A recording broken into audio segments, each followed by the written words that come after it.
Ladies and gentlemen, recorded in Fredericton, New Brunswick, Canada. It's time for Fight Night Picks with your hosts, Frank and Matt Allen. And Matt, we are back with yet another prediction video. And hey, big changes going to be happening in 2021. I mean, listen, the thumbnail's already different. There's all kinds of great things going on at Fight Night Picks. And it's all thanks to the 2020 that we had. And all thanks to you, the fans out there. So we just wanted to thank you as always. And listen, we're really excited to bring you a ton of predictions this year. And 3 different preview videos coming out in the span of an entire week. It's going to be absolutely insane for fight fans, for Fight Night Picks. And Matt, we are really looking forward to this one. And hey, we have a great card coming up on Saturday. You have Max Holloway taking on Calvin Kattar in the main event. On Wednesday, we have Michael Chiesa taking on Neil Magny. And in the main event of the next Saturday's card, UFC 257, the return of the Mac, with Conor McGregor taking on Dustin Poirier in their long-awaited rematch, up a weight class at 155 pounds. Matt, I am incredibly excited for these fight cards that are coming up. It's going to be a lot of fun. What are you looking forward to coming up in the near future? So the second half of 2020 for the UFC was a really busy part of the year. Again, they had missed out on a lot of shows due to the pandemic, so they kind of had to catch up. And we've had a little bit of time off since the last UFC event, and I don't know if that's the reason why I'm so excited for this week, if it is just because we're getting 3 pretty good cards in 1 week, but I'm really excited for the return of the UFC in 2021.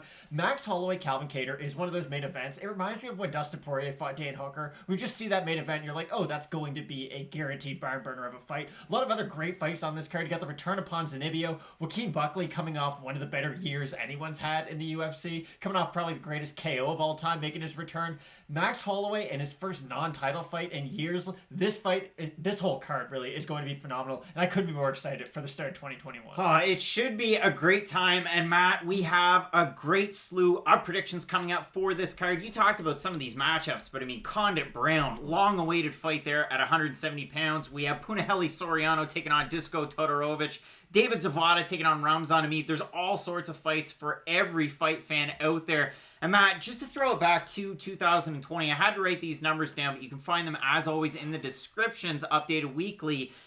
453 total predictions I made last year, Matt. 438 for you. And listen, you put on a strong performance in the later half of 2020, and we both ended the year equal 8-4 in the last card of 2020.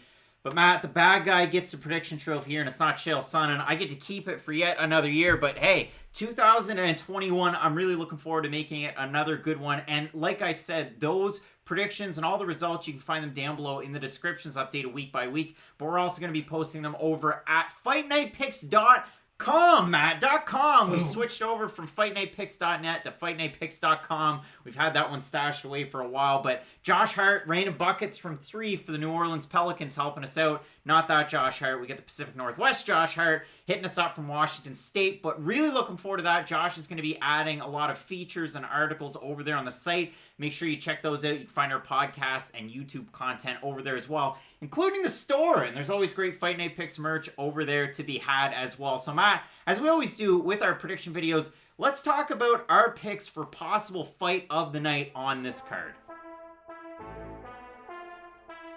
And Matt, when we throw it over to our possible fight of the night screen, presented today by Manscaped, and we'll talk about our balls a little bit later on in the show, but it's tough not to cherry pick off your main and co-main event predictions. And listen, normally we would go way off the board. We'd go with the hipster pick. I remember way back when saying David Zawada and Danny Roberts, that's going to be a fight of the night. And a lot of people just sat there and scratched their heads and thought, what? And then it ended up being fight of the night. So there's always a possibility. I mean, Nasruddin Imavov, Phil Haas, that's a great fight. Mike Grundy, Nick Lentz, the scrambles we're going to see in that one. You've got freestyle wrestling, Division I wrestling. That should be a great one. I see a lot of people in the comments excited for Kilburn and Lingo. But Matt, the 2 fights up at the top are absolutely insane. Our co-main event between Matt Brown and Carlos Condit is insane. I mean, Carlos Condit, WEC champ, interim champion in the UFC with the win over Nick Diaz. And you look at Matt Brown, a guy that, yes, he lost on The Ultimate Fighter to Amir Sadallah. He was 7-6 coming into the UFC.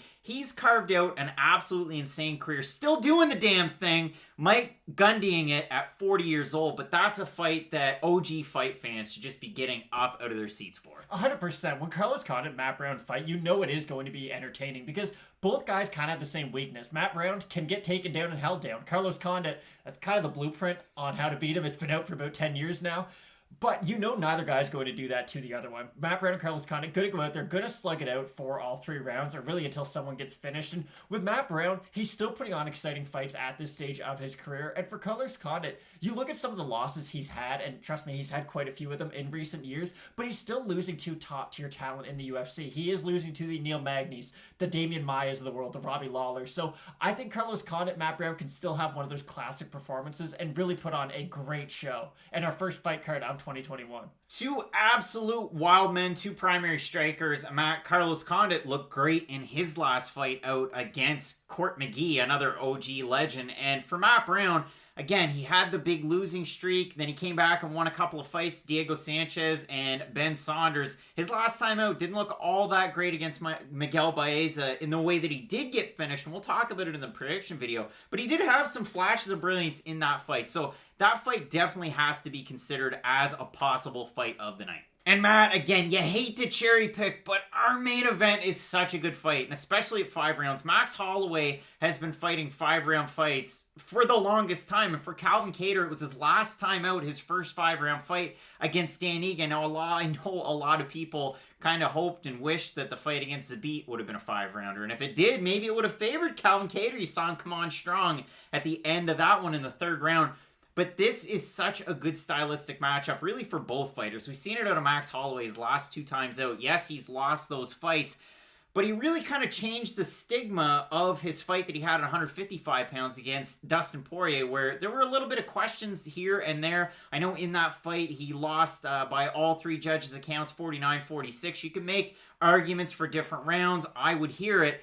You can definitely make some arguments about some of the rounds against Alexander Volkanovski. I know a lot of people did. We're not like Luke Thomas. We didn't go back and watch that fight 49 times.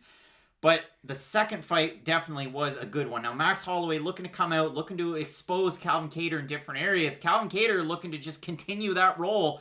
4-1 in his last 5, with that lone loss being to Zabit. But Matt, these guys' styles, they do play into each other's hands, and they really make for an exciting fight on paper. So to bring up a fight that you were there live for, when Calvin Kattar fought Shane Burgos, that was one of the more boxing-heavy MMA fights you're ever going to see. This might actually beat that fight in respect of these are 2 of the better boxers in the UFC. Max Holloway, great hand speed. The only thing that he kind of lacks, and it's not really a secret, Max Holloway's not the most powerful striker when you look at him.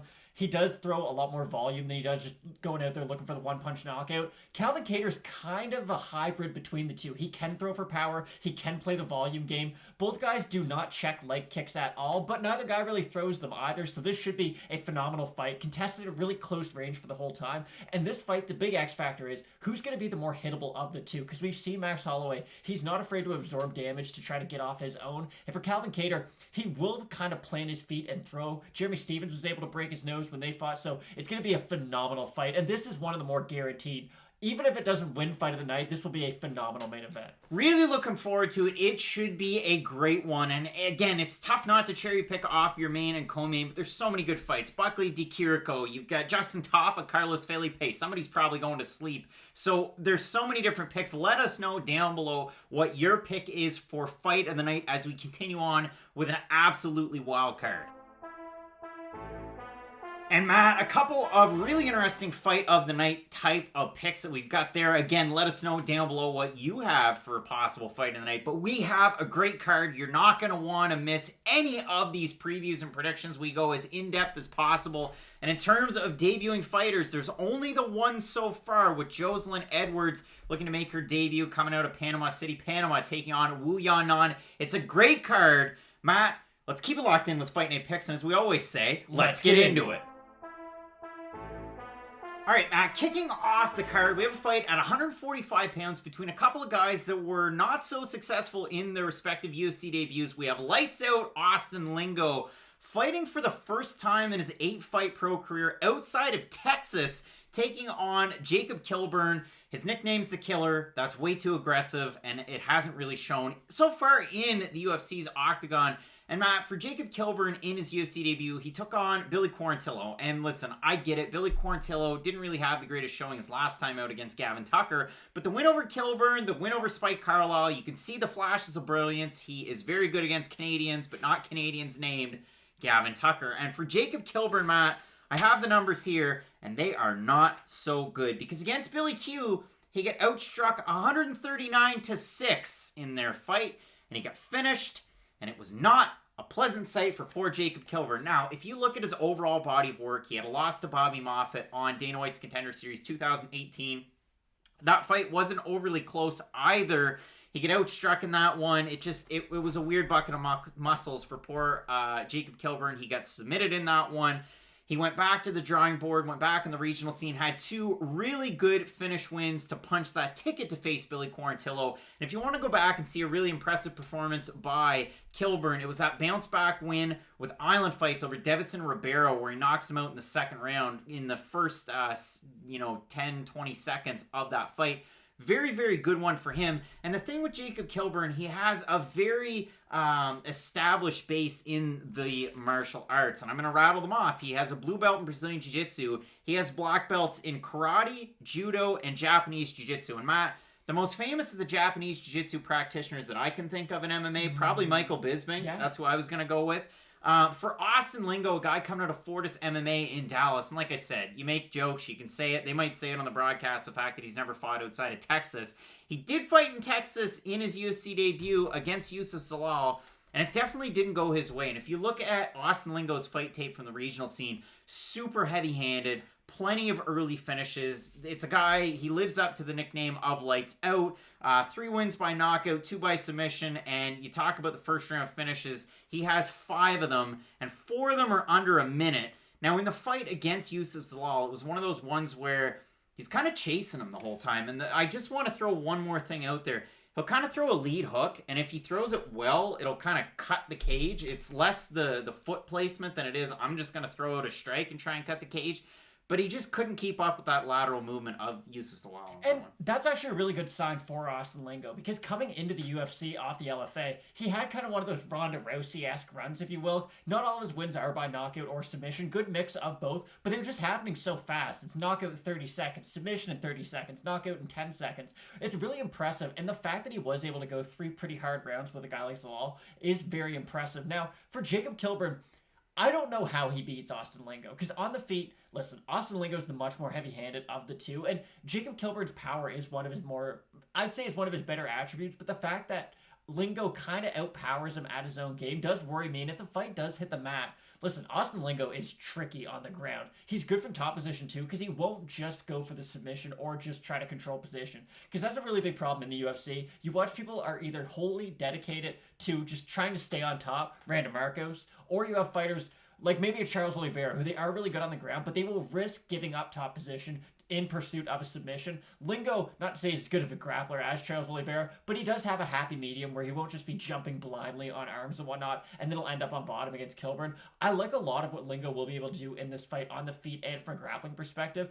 For Kilburn, you're going to have to try to keep Lingo up against the cage. Test the cardio as much as you can. For Lingo, it's kind of the same thing too. And I like what you mentioned about his hook. He will throw punches to try to set up where he wants you to be. And it's not that he's throwing the punches to land. It's just to set up where your position is in the cage. If he can get you up against the cage, he can work in really good takedowns. He has really good combinations and volume when he does get his opponent against the cage. And really, I'm just high on Austin Lingo going into this fight. And I mean, if you want to see a perfect example of an Austin Lingo fight, and it's a shame to cherry pick off of this one, but it was the fight that punched his ticket to get into the UFC from LFA, the win over Solo Hatley, Bellator's own now. Ooh.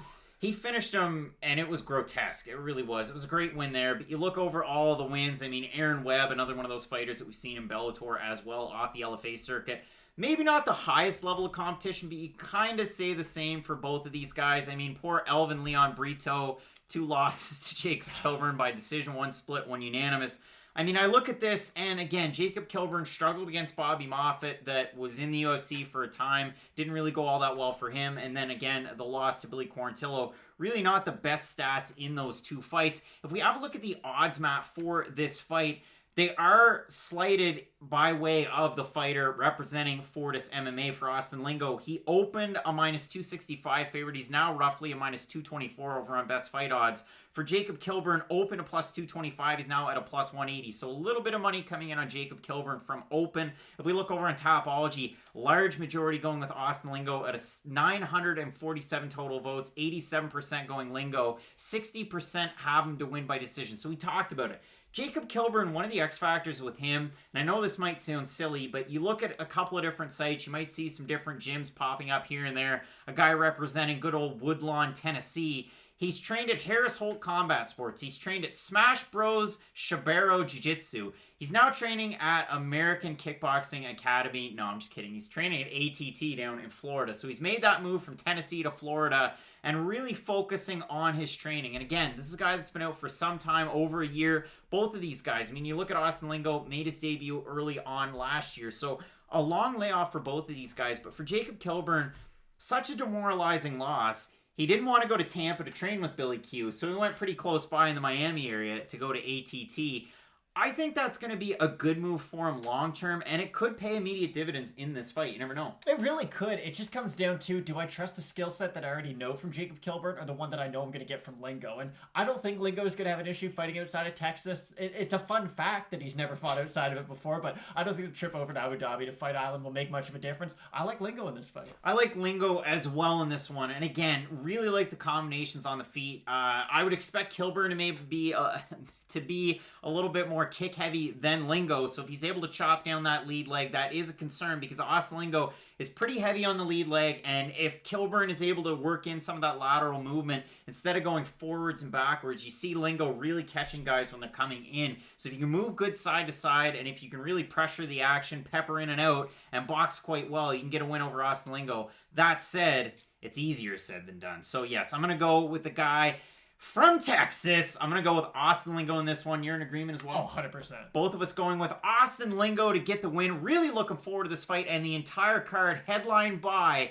a couple of really tough outs in Max Holloway and Calvin Kattar. You're going to want to keep it locked in with Fight Night Picks, Matt, and as we always say, let's get into it. This fight at 135 pounds in the women's bantamweight division, we have Canada's cheesecake, Sarah Morris, taking on Miss Simpatia, Vanessa Melo. And Matt, these fighters really both at a crossroads, and this is definitely a must-win for Sarah Morris and Vanessa Melo, because for Vanessa Melo coming into the UFC, full head of steam, picking up really big wins, a big one over Jan Finney. I know that's an OG for you. But for Vanessa Melo, really hit the skids in these three UFC fights. If you look at it, Irene Aldana is her debut. That's a tough out for really anybody in that bantamweight division. Then she takes on Tracy Cortez, who was moving up from 25, unable to get the win there. And then in her last time out, a loss to Carol Hossa. And that one was really tough. I mean, we really saw Carol Hossa's boxing, her combinations, as well as her takedowns and her top control win her that fight. For Vanessa Melo, really reminiscent of a fighter that we've seen at 115 pounds in, another Canadian, and a fighter that we seem to talk about all the time, Randa Marcos. And shout out to Randa Marcos. The thing that Vanessa Melo does a lot is she kind of stands back and keeps her arms out, and she tries to land combinations. They don't always land, and you know the broadcast is going to talk about the fact that she was still fighting when she was pregnant. Didn't know she was pregnant. That happened before she made it to the UFC, of course. Always fun facts with Vanessa Melo. Matt, with Sarah Morris, she has a negative record if you pay attention with the UFC. I know they've got an exhibition fight thrown in there as a loss, and they count it. 6-6 on most other sites. This is a fighter that has one of the weirdest runs in MMA. And when you talk about women's bantamweights, especially going between the years, I want to say like 2008 and 2012, if you got your start right there, they threw you to the wolves and you're fighting the best fighters in the world. So for Sarah Morris, her second pro fight was against Juliana Pena. She got a second round TKO win due to doctor stoppage in that fight. And they would meet again later on The Ultimate Fighter. So after that, she has her third pro fight. It's a decision loss to Raquel Pennington. Well, that's going to happen. I mean, it just is. He's pretty good. So Sarah Morris then goes on The Ultimate Fighter 18. She loses to Juliana Pena by guillotine choke.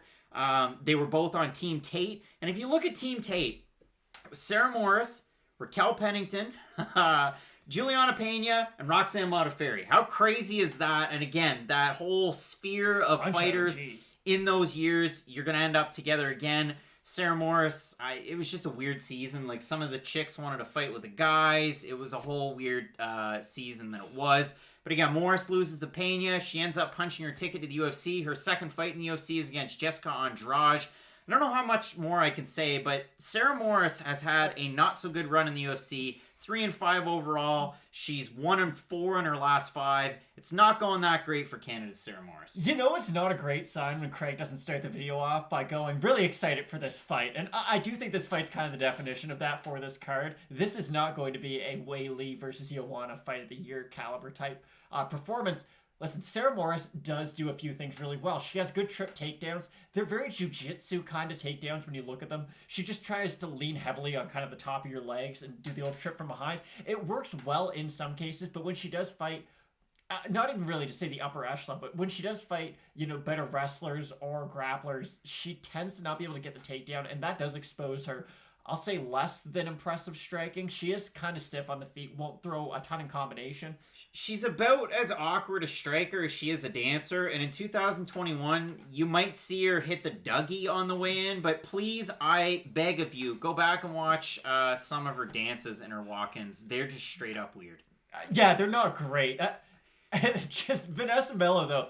It's not like Vanessa Mello does any one thing that's really going to cause Sarah Morris problems. She's not one of these overwhelming physical talents where she could keep the takedown off her just by being the stronger athlete out of the two. She will concede the takedown sometimes. And for Vanessa Mello, she does have trouble getting back up to her feet. And I do think this fight just comes down to who's going to be the better wrestler out of these two. Can Vanessa Mello defend a few takedowns, keep the fight on the feet, and maybe win a round? I do think she'll be able to do that. But as the fight progresses, it's hard to defend takedowns for 50 minutes solid. And if you're Morris, I really only think you need 2 takedowns in this fight. If you can get a takedown a minute into the first round, just kind of hold top position for the rest of it. And then, maybe round 2, Vanessa Mello, she's able to get a few good strikes off. Round 3, if Morris can get another takedown with over 3 minutes left on the clock, I think she'll just be able to burn rounds that way. And it's not the sexiest way to win a fight, but a win's a win. It's an awkward way to win. If anything, Sarah Morris is awkward. But if you look at it, really, you look at the IG game, Sarah Morris switching things up, going to Extreme Couture, getting ready for this one, just spending time with some of the best in the world. And we're going to talk about it later on in this card, but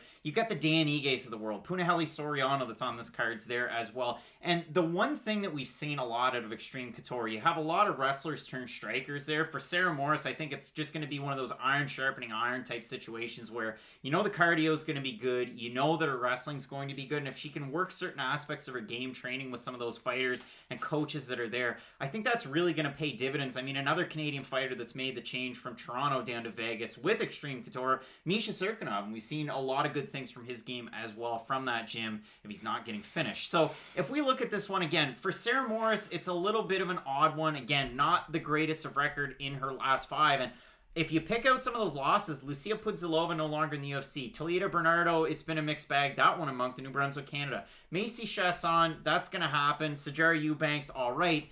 The one win, and we have to talk about this before we move any further, the win that she had over Liana Jojua, that was UFC 242 in Abu Dhabi. Sarah Morris missed weight for that one, weighed in 138 pounds. Liana Jojua, not the biggest of bantamweight. I mean, she competes now at flyweight. One of the worst fights I've ever seen. That was not a great one. And I mean, since Sarah Morris weighing in for the Eubanks fight, that was at 136 pounds, and it wasn't that long ago back in May. It's a tricky one. And the other part of this is the fact that, yes, we want to rely on Sarah Morris's grappling and her takedown. She's very good at gauging body weight in terms of where do I need to grab or where do I need to hook on to try and get that takedown. Vanessa Mello, if you look at her, has Devin Clark-esque legs for this women's bantamweight division. She has a very strong base in her legs. So for Sarah Morris, if she's going to get the takedowns, maybe it is with the momentum of some of the judo throws or some of the trips. But it is going to be tough to take down Vanessa Mello. She does, after all, in her 3 UFC fights, have 69% takedown defense. That's fine and dandy. I still think Sarah Morris is just going to be able to wrestle her way to a win. And again, I don't think she's going to get the fight to the mat and then immediately dominate positions, move her way into mount, land a bunch of elbows, and take an arm like Charles Oliveira. I just think her wrestling will be enough to get the fight to the mat, and just based on positional control, she'll be able to win a decision. Well, Matt, we'll talk about the odds before we get out of here. And Matt, Sarah Morris is a minus 247 average favorite on best fight odds, open to minus 190. Vanessa Melo plus 197 from plus 165 over on Tapology. 977 total votes, 72% going with Sarah Morris, 89% going with a decision win. Do not bet your money on this fight. Never thought I'd see the dates. If you bet your money on this fight, you're burning it. Like it's kind of a stupid bet because Vanessa Melo could win this fight. How could she win this fight? Pressure and volume of strikes, and Sarah Morris struggles in a lot of striking exchanges. So if Vanessa Melo is going to get a win, that's probably how. I do agree though, for Sarah Morris, if she's going to get the win, get it down to the mat, because Vanessa Melo so far in this UFC career has looked a little bit like a fish out of water. If you do get her on her back or close to the cage, close to the mat, she's not really able to do a whole lot. In the striking though too, I mean 127 to 68 against Aldana. That was Aldana's score, and she lost that one. In the Hossa fight, 177 to 78. So you can outstrike Vanessa Melo, you can take her down. She has a 10-8 record. This is a tricky one, Matt. I couldn't have set that up any better myself. I like Sarah Morris. She is not justified being a minus 250 favorite in really any of her fights in her career. She's a 500 fighter. Yeah, again, these are two fighters who both desperately need a win, so hopefully we do see the best version out of these two, and hopefully they're not already about to sign a contract with like BKFC. But I'm going to go with Sarah Morris. Again, the wrestling, I think, will be enough of a factor to get her the win. Oh, Canada, we stand on guard for thee, Matt. We're both going with Sarah Morris to get the win. Really looking forward to this card. We have a great couple of fights headlining. You've got Matt Brown taking on Carlos Condit. You got Max Holloway taking on Calvin Kattar. So keep it locked in. As we always say with Fight Night Picks, Matt, let's get into it. If you're a hardcore fight fan, like you know I am, you get up for fights like this. We have Ramzan Emeev taking on Germany's David Saget. And welcome to Zagat. Zavada. And Matt, this is such a fun fight because for David Zavada, he's always bringing it. So far in his young UFC career, 1-2, he picked up a performance of the night bonus in his last time out against Abubakar Nurmagomedov. That one was a barn burner. And you look at David Zavada and you might think, okay, well, his striking's good and he'll give one to take one. This is a guy that we do not see the Luis Smolka effect from. And Matt, Luis Smolka really proving us wrong. You got to change the name on that one, so maybe we got to pick on a different fighter.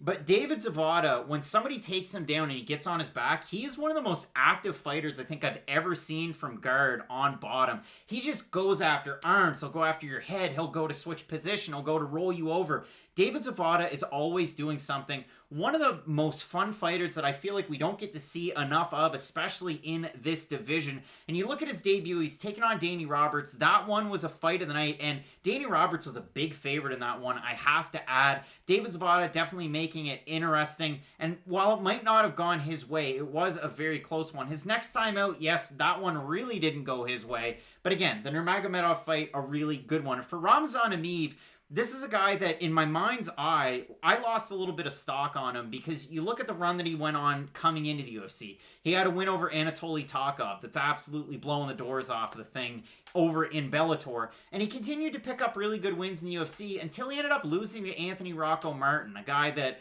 moved up from 55 to 70, had a lot of great fights, didn't go his way against Neil Magny, but that's just the way that it goes. For Ramzan Emeev, his last time out, he took on a short notice opponent in the Green Hornet Niklas Stutz. And Matt, I spent like a day, maybe an afternoon, trying to pronounce Niklas Stutz's name, watching all those German broadcasts. I got so excited for that fight, and I feel that same level for this one because Stutz had such great technique on the feet. Ramzan Emeev, you pretty much know him as a wet blanket. He's one of those fighters. If I had to, kind of lump Ramzan Emeev into a category, Emeev and Bilal Muhammad at 170 pounds. Good wrestling. How dare you? Decent striking. But Ramzan Emeev in that fight against Niklas Stutz decided, yeah, I'm a wrestler. Screw that. I'm just going to strike with this guy in certain points. And Ramzan Emeev showed that he wasn't just a one-trick pony. His striking was definitely there. Did he get hit sometimes? Yes, he did. Did he get tired at some points? Yes, he did. Physically looked great. His wrestling was good in that one. Stutz kept popping back up, but Emeev kept going after him. It was a good win for Emeev. Matt, this fight should be a really good one because, again, if Emeev pulls the I'm a wrestler, I'm going to take you down, international master sport in Sambo, he could do that. But David Zavada is sneaky, sneaky. And really, this fight does begin once it does hit the mat, because I don't think we are going to see extended periods of striking between these two, because Zavada is so comfortable off of his back, and he won't be going for takedowns, or at least I wouldn't assume he'd be able to secure any if he did even go for them. Ramzan Emeev fights like one of those people who you fight in UFC 4 online, where you're just beating them up on the feet, so they decide to constantly spam takedown attempts. And even though you're defending all of them, they just keep on spamming takedown attempts. And for Emeev, it must be frustrating fighting a guy like that, because he basically glues his chest to yours for the entirety of the fight. And he has really good takedowns up against the cage. This is something, too, that I do think we have to kind of distinguish between. Ramzan Emeev can get takedowns in the center of the cage, and he can also get takedowns against the fence, whereas a lot of wrestlers in MMA, they're kind of relying on the fence to get a lot of their takedowns. They get their opponent up against it, go for trips or throws or really anything from there. Emeev can get takedowns in the center of the cage, and I think that's a really important fact to bring out, because if Zavada is getting comfortable on the feet and he is starting to let his hands and even kicks go, Emeev will be able to just dart and hit him with big power double legs in the center of the cage. For Zavada, it's going to be really hard to get back up to his feet from that. I do like his activity off the bottom, and I like the fact that he does create space from his own guard. But when you're fighting a guy like Emeev, who is a big, physically strong guy at 170, it's going to be difficult to get any of that space between you to go for submissions. And Zavada has a really nice triangle choke, but he does use it more as a sweep than he will for just the submission. Of course, he can go for the submission, but that's how he kind of either gets back up to his feet or can get top position.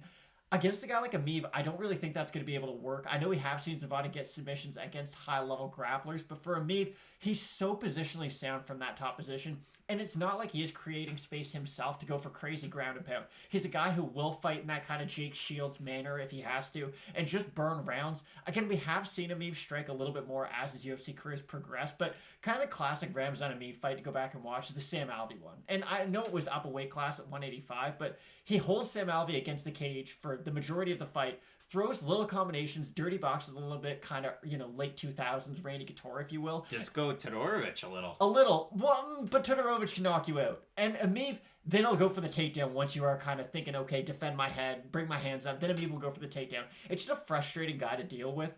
And for Zavada, I don't know if he has the power on the feet to really prevent Emeev from closing that distance. I think he can catch him. We've seen Emeev get caught by knees because sometimes he will telegraph the takedown attempts. I don't know if Zavada has enough power, though, to really make him stand and strike with him at range. I really like this fight. I think both guys have keys to victory. I just think a lot of what Emeev does can cancel out the positives Zavada brings. And it's one of those fights where I kind of want to see where it goes round by round. Because again, I didn't mention it because I waited. The Li Jingliang fight for David Zavada definitely wasn't one of his best. And go back and see where that fight took place. That's a little bit of foreshadowing for a fight between Li Jingliang and Santiago Ponzinibbio. But for David Zavada, boom, right to the body, compromised. Li Jingliang finishes that fight.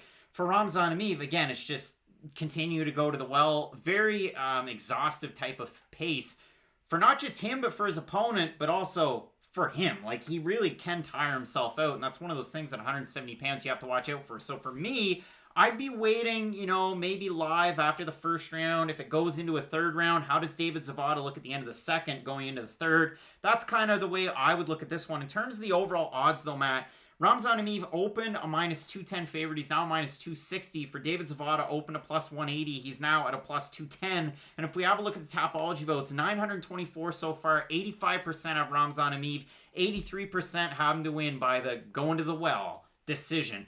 Is that how you see this one going here?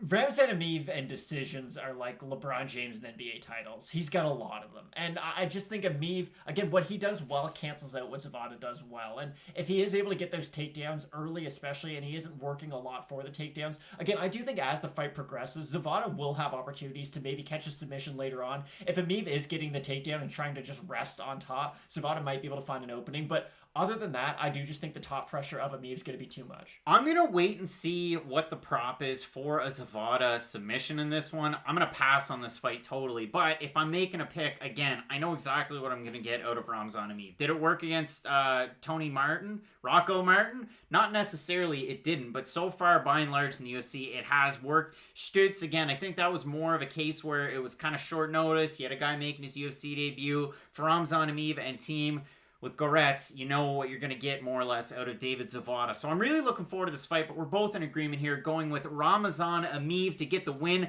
Very interesting fight in an ever-changing division at 170 pounds. We got a great 170-pound fight in our co-main event, Matt Brown taking on a really tough out in the former champ Carlos Condit. And in our main event, Max Holloway, Calvin Kattar. So make sure you keep it locked in with Fight Night Picks, Matt, as we always say. Let's get into it.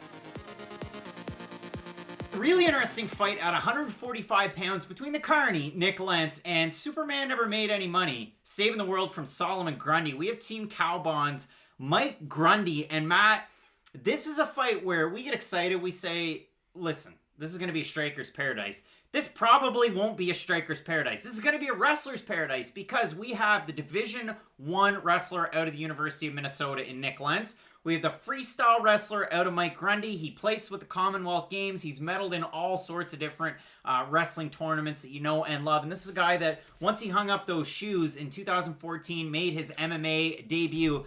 And a lot of those early submissions, head and arms, a lot of wrestle-heavy type of chokes. We've seen exactly what he can do so far in his young MMA career. And it was a very, very fun fight in his last time out against Russia's Movsar Evloev. And Matt, I think that Evloev's a real problem at 145 pounds. Mike Grundy showed a lot of grit in that fight, broke his jaw in that one. So he spent a lot of time recovering, recouping, and training with the team over in England. And Matt, Team Cowbond, I mean, what can I say? You've got Tom Aspinall, you got Darren Till, the list goes on and on, but definitely a great place to train if you are a primary wrestler like Mike Grundy. We've seen advances in his striking as his career's progressed.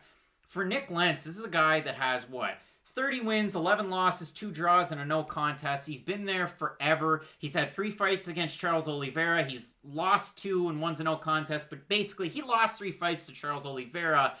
And a guy that spent a lot of time in his career at 155 pounds. So it's been a bit of a transition at 145. You look at some of his prior opponents of late, maybe not the biggest of names when compared to the guys that he's fought at 55, but he's been around for a long time. He can really mix in a lot of things well. A very interesting submission game as well. And if you could compare Nick Lentz to one fighter that's currently active in the UFC that you kind of hold in the same regard, who would it be? He's like a store brand Uriah Faber. Yeah, all right, that's fair. Go ahead. Oh, okay, perfect. I did not think I was going to get the credit for that.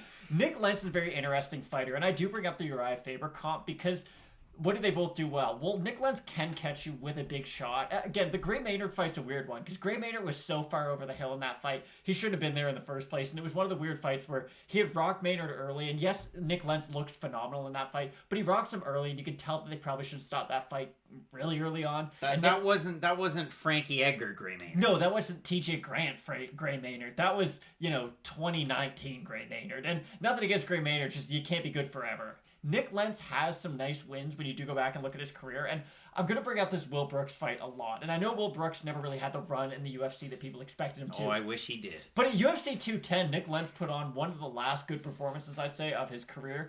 And I really like how he set up the submission in that fight. Now, he ends up beating Will Brooks by a guillotine, kind of Nick Lentz's signature submission. Another reason why him and Uriah Faber are similar. But Nick Lentz actually lets Will Brooks take him down a couple of times, and he goes for the guillotine and on purpose lets go of it. Because what he wanted to do was he was setting Will Brooks up to basically get himself in the wrong position at a certain point in the fight. So Nick Lentz purposefully messes up 2 guillotines so that Will Brooks thinks he's going to go for the same guillotine the third time and then gets himself in a position to get submitted. That shows such a high-level IQ for a grappler, and I don't think Nick Lentz is one of those guys you think of when you do think of really high-level grapplers in the UFC, but whether it be at 145 or 155 throughout his career, he's really dangerous on the mat. And for Mike Grundy, this is a tough fight. This reminds me kind of when Roosevelt Roberts fought Jim Miller. And again, everyone's at different stages of their career, and Mike Grundy, he's not young by any means, but he's definitely a lot younger in his MMA career. This fight is not good for Mike Grundy's career no matter what. Because he's either going to beat Nick Lentz and then not get an easy fight ever again in his life, or he's going to lose to Nick Lentz and people are going to make fun of him for losing to Nick Lentz at a very advanced stage in his career. This is one of those rare lose-lose situations for Mike Grundy. And I mean, it is a tricky one. For Mike Grundy, he picked up win his UFC debut over the former Cage Warriors champ Nad Narimani, Paddy Pimblett's rival, I guess you could say, maybe. But Mike Grundy finished him in that one. And then you lose that fight to Evloev. And was it a circumstance where he lost a lot of stock losing to Evloev? Well, to me, no. Again, I hold Evloev in very high regard. Tiger Muay Thai, the Hickman brothers really treating him well. So in this fight, yeah, to me, it's a must-win for Grundy. I feel like you lose a lot of stock if you pick up an L against Nick Lentz, a guy who, in his last 5 fights, he's only won 2 of them. Again, the Gray Maynard one, if you want to discount it, and Scott Holtzman, who's really been wishy-washy so far. Are you the guy that fought Jim Miller, or are you the guy that fought Beneil Dariush? Which Scott Holtzman do we get? So if you look at Nick Lentz's last two fights, again, Charles Oliveira, and then the last time out, Arnold Allen, you lose the decision. The other thing that I want to focus on, Mike Grundy, I talked about it, the fact that he broke his jaw, took a lot of time off that last fight about 5 months ago. For Nick Lentz, he almost lost an eye, since the fight against Arnold Allen. That's not good. Do I trust him? Sure. Does BJ Penn trust him? No. But maybe. Do I? I guess. So I look at this one, you look at the odds. Not overly surprised that, Mike Grundy coming in here, he is the favorite. He's a minus 160 at this point, open minus 175 for Nick Lentz, a plus 130, open at a plus 150. If you look at the overall votes on Tapology, we have plenty of them, 1,008 so far, 75% Grundy, 75% have him to win by decision. The odds have Grundy. The Tapology picks have Grundy. Matt, how do you see this one? I'm actually going to go with the underdog in Nick Lentz. Again, Mike Grundy could win this fight. He's the better wrestler, I would say. If Mike Grundy will be getting takedowns on Nick Lentz. I really doubt Nick Lentz is going to be able to take down Mike Grundy. On the feet, I'm going to favor Lentz a little bit just because he is the more seasoned striker at this stage in his career. He does have a few nice, he's got a decent head kick, he's got a decent jab. Nick Lentz, though, on the mat, he does do a lot of that tricky veteran stuff that could be able to catch a guy like Mike Grundy. And again, we're dealing with a 14-fight sort of rookie, if you will, who's almost 34 years old. So he is a little bit advanced in age. I don't think he's going to have a massive athleticism advantage over Nick Lentz, and I like Nick Lentz as the underdog. Matt, it is a tricky one, especially at 155 pounds. Again, hopefully Nick Lentz has returned, as half the fighter that he was before the Arnold Allen fight. But again, losing to a Brit in that fight, you get another Brit in the next Michael one. Bisping won a title like this. That's so true. I'm fine. And Nick Lentz isn't Michael Bisping. So in this one, I'm going to go with the freestyle wrestling champ. I'm going to go with Mike Grundy in this one. Again, you want to point to some of the good wins, the telling wins. If you go back to his debut, Nad Narimani, that's a great one. You want to talk about a fight where he's going to be able to chain together takedowns. If he can get on top and just stay on Nick Lentz, that's easier said than done. Again, Division I wrestling for Nick Lentz, hanging around Minnesota at the same time as Regina's own Brock Lesnar at this point. But overall, I have Mike Grundy in this one. I think that, the wrestling in the back pocket's going to help him. But again, I definitely understand the case for Nick Lentz. This is definitely a fight I'm staying away from, but we're in disagreement here. I'm going Grundy, you're going Lentz. We'll see what happens. Overall, really looking forward to this card. We have another great featherweight fight in our main event between Max Holloway and Calvin Kattar. So keep it locked in with Fight Night Picks, Matt, as we always say. Let's get into it.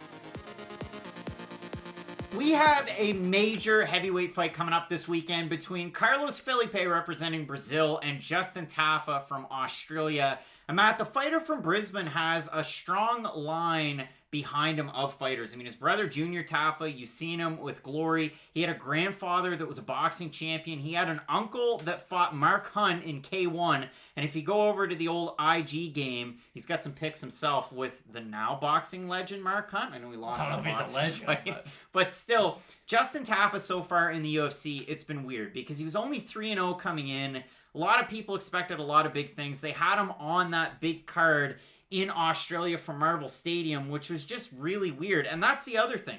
So that was UFC 243. He loses emphatically to Yorgan de Castro in one of the weirdest knockouts. He was moving in, he got clipped, and then he just fell like a sack of potatoes. And then in his next time out, they put him on another pay-per-view main card against Juan Adams in Houston, UFC 247. That one was the John Jones and Dominic Reyes card.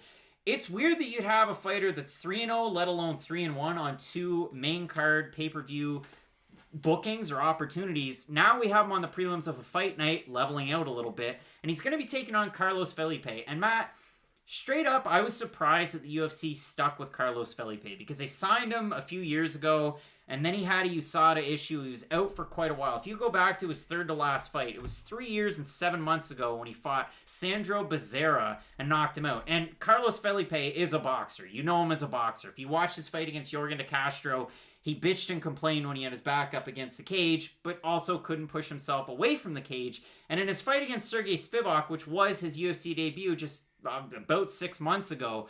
It was one of those ones where the first 2 fights were somewhat competitive. The third round was not competitive at all. Sergey Spivak took him down, controlled him for just about the entire round, and it was a 10-8 for most judges. So if you look at the scoring in that fight, 2 judges scored at 29-27 Spivak, one of them scored at 28-28. That's a majority decision win for Sergey Spivak. So for Felipe, even in the Organ de Castro fight, striking numbers are somewhat close if you look at total strikes, but it's a significant strikes. And if you watch the fight tape, the fact that Carlos Felipe A started to land combinations and B started to land really heavy shots, and that's what won him that fight. So for Felipe, the one against de Castro was about 3 months ago. For Justin Tafa, the last time we saw him out, almost 11 months ago against Juan Adams. And that's the one other comparison that I have before I throw it over to you.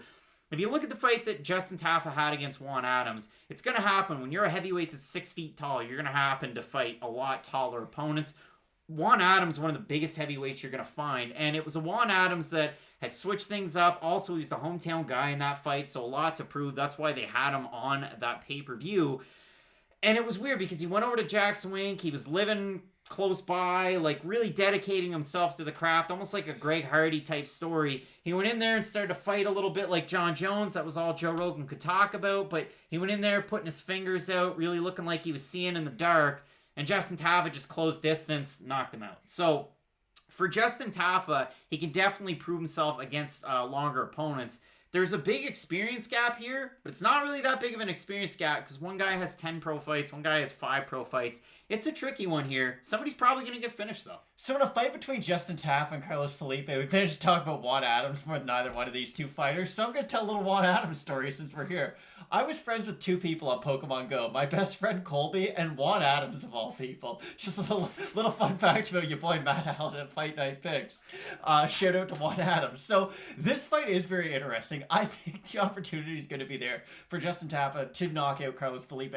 Carlos Felipe has one of those kind of brooding forward heavyweight striker styles where he fights like a worse version of Ben Rothwell. And again, we're going to get some B-League comps out of both these guys. Justin Tafa is just tied to Ivasa. We just haven't seen how bad his ground game is yet. Because Justin Tafa, he goes in there, he's not a very high volume puncher. A lot of guys at heavyweight aren't. But he relies on that one-punch knockout. And yes, he can land it on some guys. He can land it on Juan Adams, I should say. Juan Adams isn't a guy who has very good A, striking defense, or even B, really just good cage awareness. And for Carlos Felipe, if he is getting backed up, he was able to get backed up by de Castro. You brought that fact up many times, pre and post filming. But again, that fight was, Yorgan de Castro was exhausted in that fight, and that was his only real option. Yes, you can say, well, Felipe should be able to get his back off the cage, but when your opponent's only objective is to get your back to the cage and not do anything with it, you have a bit of a free pass from me. And the work that Felipe was doing up until that third round was really positive. He has a weird style because he's not going to go out there and get you knockouts. He does strike a little bit like Tanner Boser did before Boser started getting some finishes himself. But with Felipe, he does have an underrated ground game. And yes, Sergey Spivak was able to out-grapple him. But Sergey Spivak is a very good MMA grappler, especially when he is able to get top position. And that's really what this fight comes down to. If Carlos Felipe gets top position on Justin Tafa, he's going to dominate him. He's going to ground and pound him. He's probably going to get like a head and arm choke and finish him. If Justin Tafa gets on top of Carlos Felipe, nothing's going to happen. Like, Carlos Felipe is going to be able to scramble. He will be able to get back up to his feet. So it comes down to, do I like the skills of Carlos Felipe? Not really. Or do I like the skills of Justin Tafa and his ability to get that one-punch knockout? I think the opportunity will be there for Tafa. It's just really hard to pick a guy who his best chance to win is, can he land that one big shot? I don't think he's going to Conor McGregor, Floyd Mayweather, or Carlos Felipe. When Carlos Felipe's fighting his best, you want another comp. I'm going to go with one of the Dawkins brothers. I'll go Chris Dawkins. When Chris Dawkins crashes forward and just starts going after you, and knockouts. He throws almost those little hooks on his way in, like they're odd punches with a little bit of whip at the end. When Carlos Felipe has a lot of success is when he's kind of doing something similar. And again, he's a very classical boxer. You might see some leg kicks from him, but not a whole lot of them. You're not going to see a ton of takedowns. I don't know where you get off on his ground game. Apparently, it's great. I don't know where you saw this. Compared to a Justin Tafa, this is the issue. You're grappling compared to a Sergey Spivak. Yes, Spivak, when he gets top position, we saw what he was able to do to a Tai Tuivasa. Really his best performance. Carlos Felipe should be able to replicate something similar to that. If Felipe can get the takedown, that's the best position for either guy in this fight without a doubt. We'll have to see how that one goes. But as far far as the odds are concerned here, I'm surprised that Carlos Felipe is where he's at in terms of the odds. He opened a minus 115, now trending around a minus 200 on best fight odds. For Justin Tafa, open a minus 105. He's now at a plus 163. Over on Tapology, that's where it gets very interesting, because if you have a look at it right now, 1,031 total votes. We're splitting hairs here, but they're basically 50-50. It shows 50-50. So for Tafa, 80% of voters think he's going to win by knockout. For Felipe, 48% say decision, 43% say he's going to win by knockout. Again, I expect a knockout, but again, if Felipe's going to win, like those voters have said, there is a good chance that he does win by decision. He just outlasts Tafa. He outvolumes him in the rounds. And maybe Tafa gets, a little happy as the fight goes on. His corner's going to tell him, hey, you got to finish this one, because that volume from Felipe could get to him. Maybe Tafa leaves himself exposed and Felipe is able to hit him. But Justin Tafa, kind of one of those classic heavyweights where we're coming from a southpaw stance. We got a really good left hand. He's got a really good right hook as well, but that left hand is great. It's just when you're trying to crash distance, we saw it in the fight against Yorgan de Castro. Now, is Yorgan de Castro the best heavyweight of all time? Well, the fight against Greg Hardy was weird. The fight against Felipe was weird. The fight against Tafa was not. But if you want to go back, please look at Yorgan de Castro's amateur record, because again, that's the common thread that ties these guys together. Not the best fighter in the entire world. Kind of a surprise that he ended up in the UFC. I know he had that great win on Contender Series, and that's how he punched his ticket, but not really the greatest of litmus test. For these two guys, it is really tricky. This is an incredibly volatile fight if you were thinking of adding it to a parlay. I'm staying away from this one totally and completely.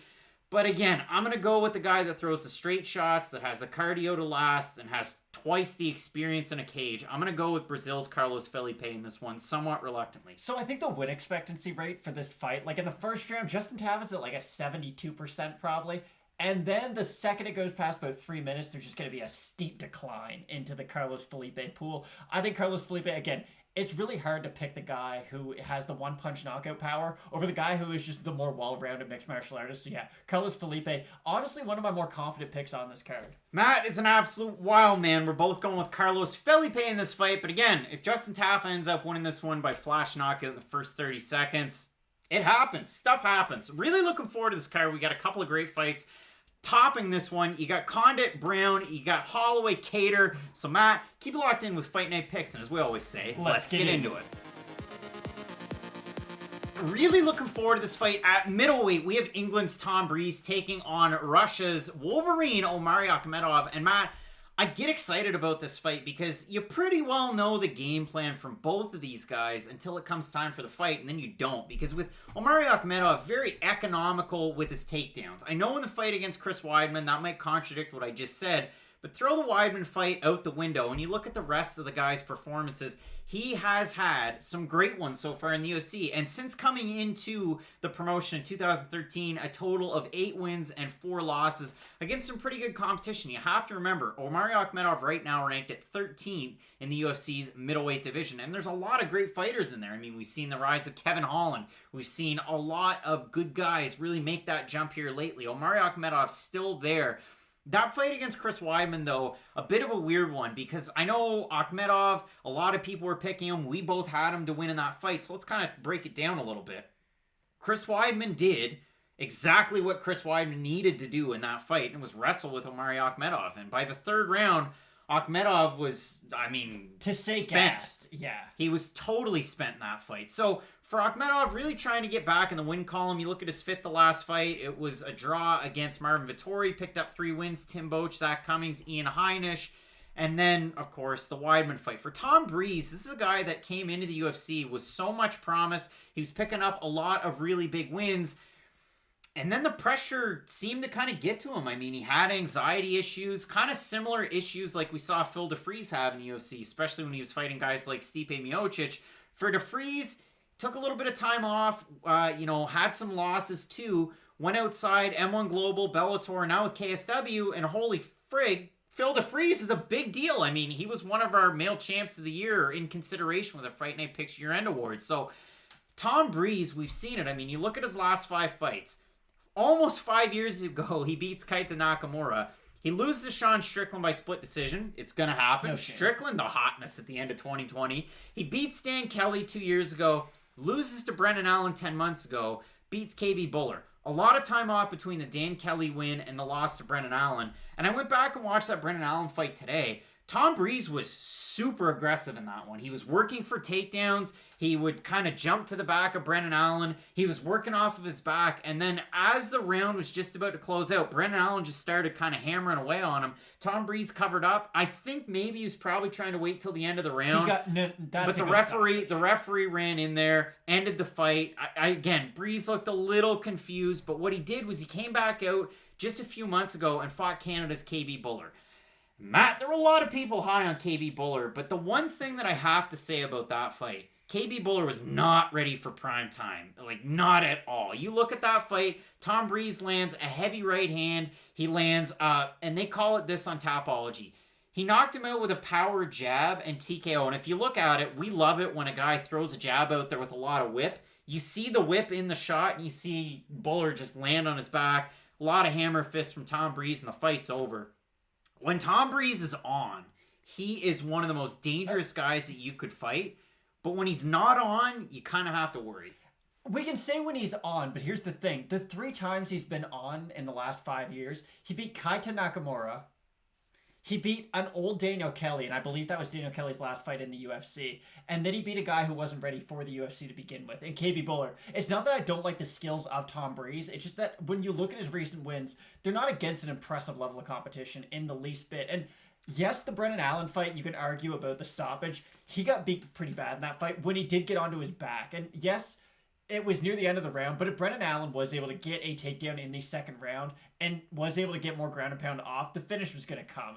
He got beat at the end of that round. I don't think that's a very controversial stoppage. It's all. For Omari Akhmedov, he is really weird because he will fight to the level of his competition. And you go all the way back and you're like, oh, damn, he had a draw against Marvin Vettori. He did, but very different Marvin Vettori than the one that we're dealing with nowadays. But his style, Akhmedov's style, is the exact same as it was back in that fight. He fights in a very Ian Heinisch way of fighting, and it's kind of funny because he did fight him later on, but he kind of keeps the same pace throughout the fight. And the Omari Akhmedov that you're going to deal with in the first round is the same one that you're going to deal in the third round.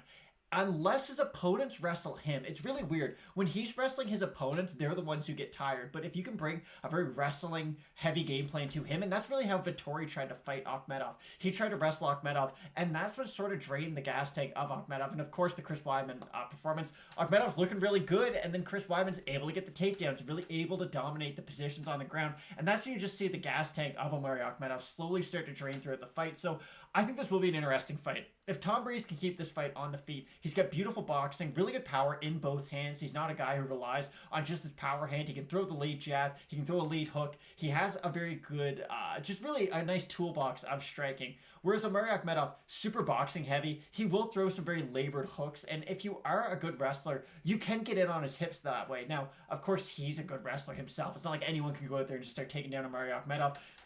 Akhmedov is the more well-rounded out of the two, though. I think if he is able to go out there and start getting takedowns, it will drain some of that power that Tom Breeze is known for. And the fact that Tom Breeze, you look at those last 2 wins that he has. Okay, Daniel Kelly, a really good judoka who had knees that were just full of, that like Q-tape and a bunch of bands and whatnot. Or Omari Akhmedov, who, yeah, he lost to Chris Weidman, who is a little advanced at this stage of his career.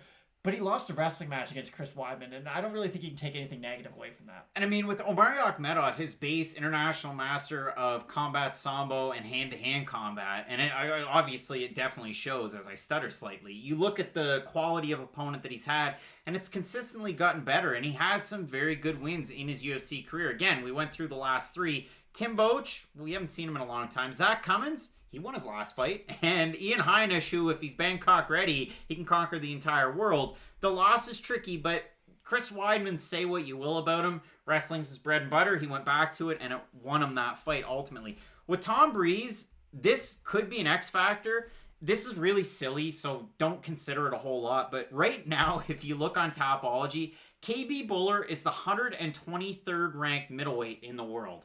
Omari Akhmedov is the 14th ranked middleweight in the world. You don't go from 123 to 14 very often, but for Tom Breeze, it's kind of like, well, we lost a few years.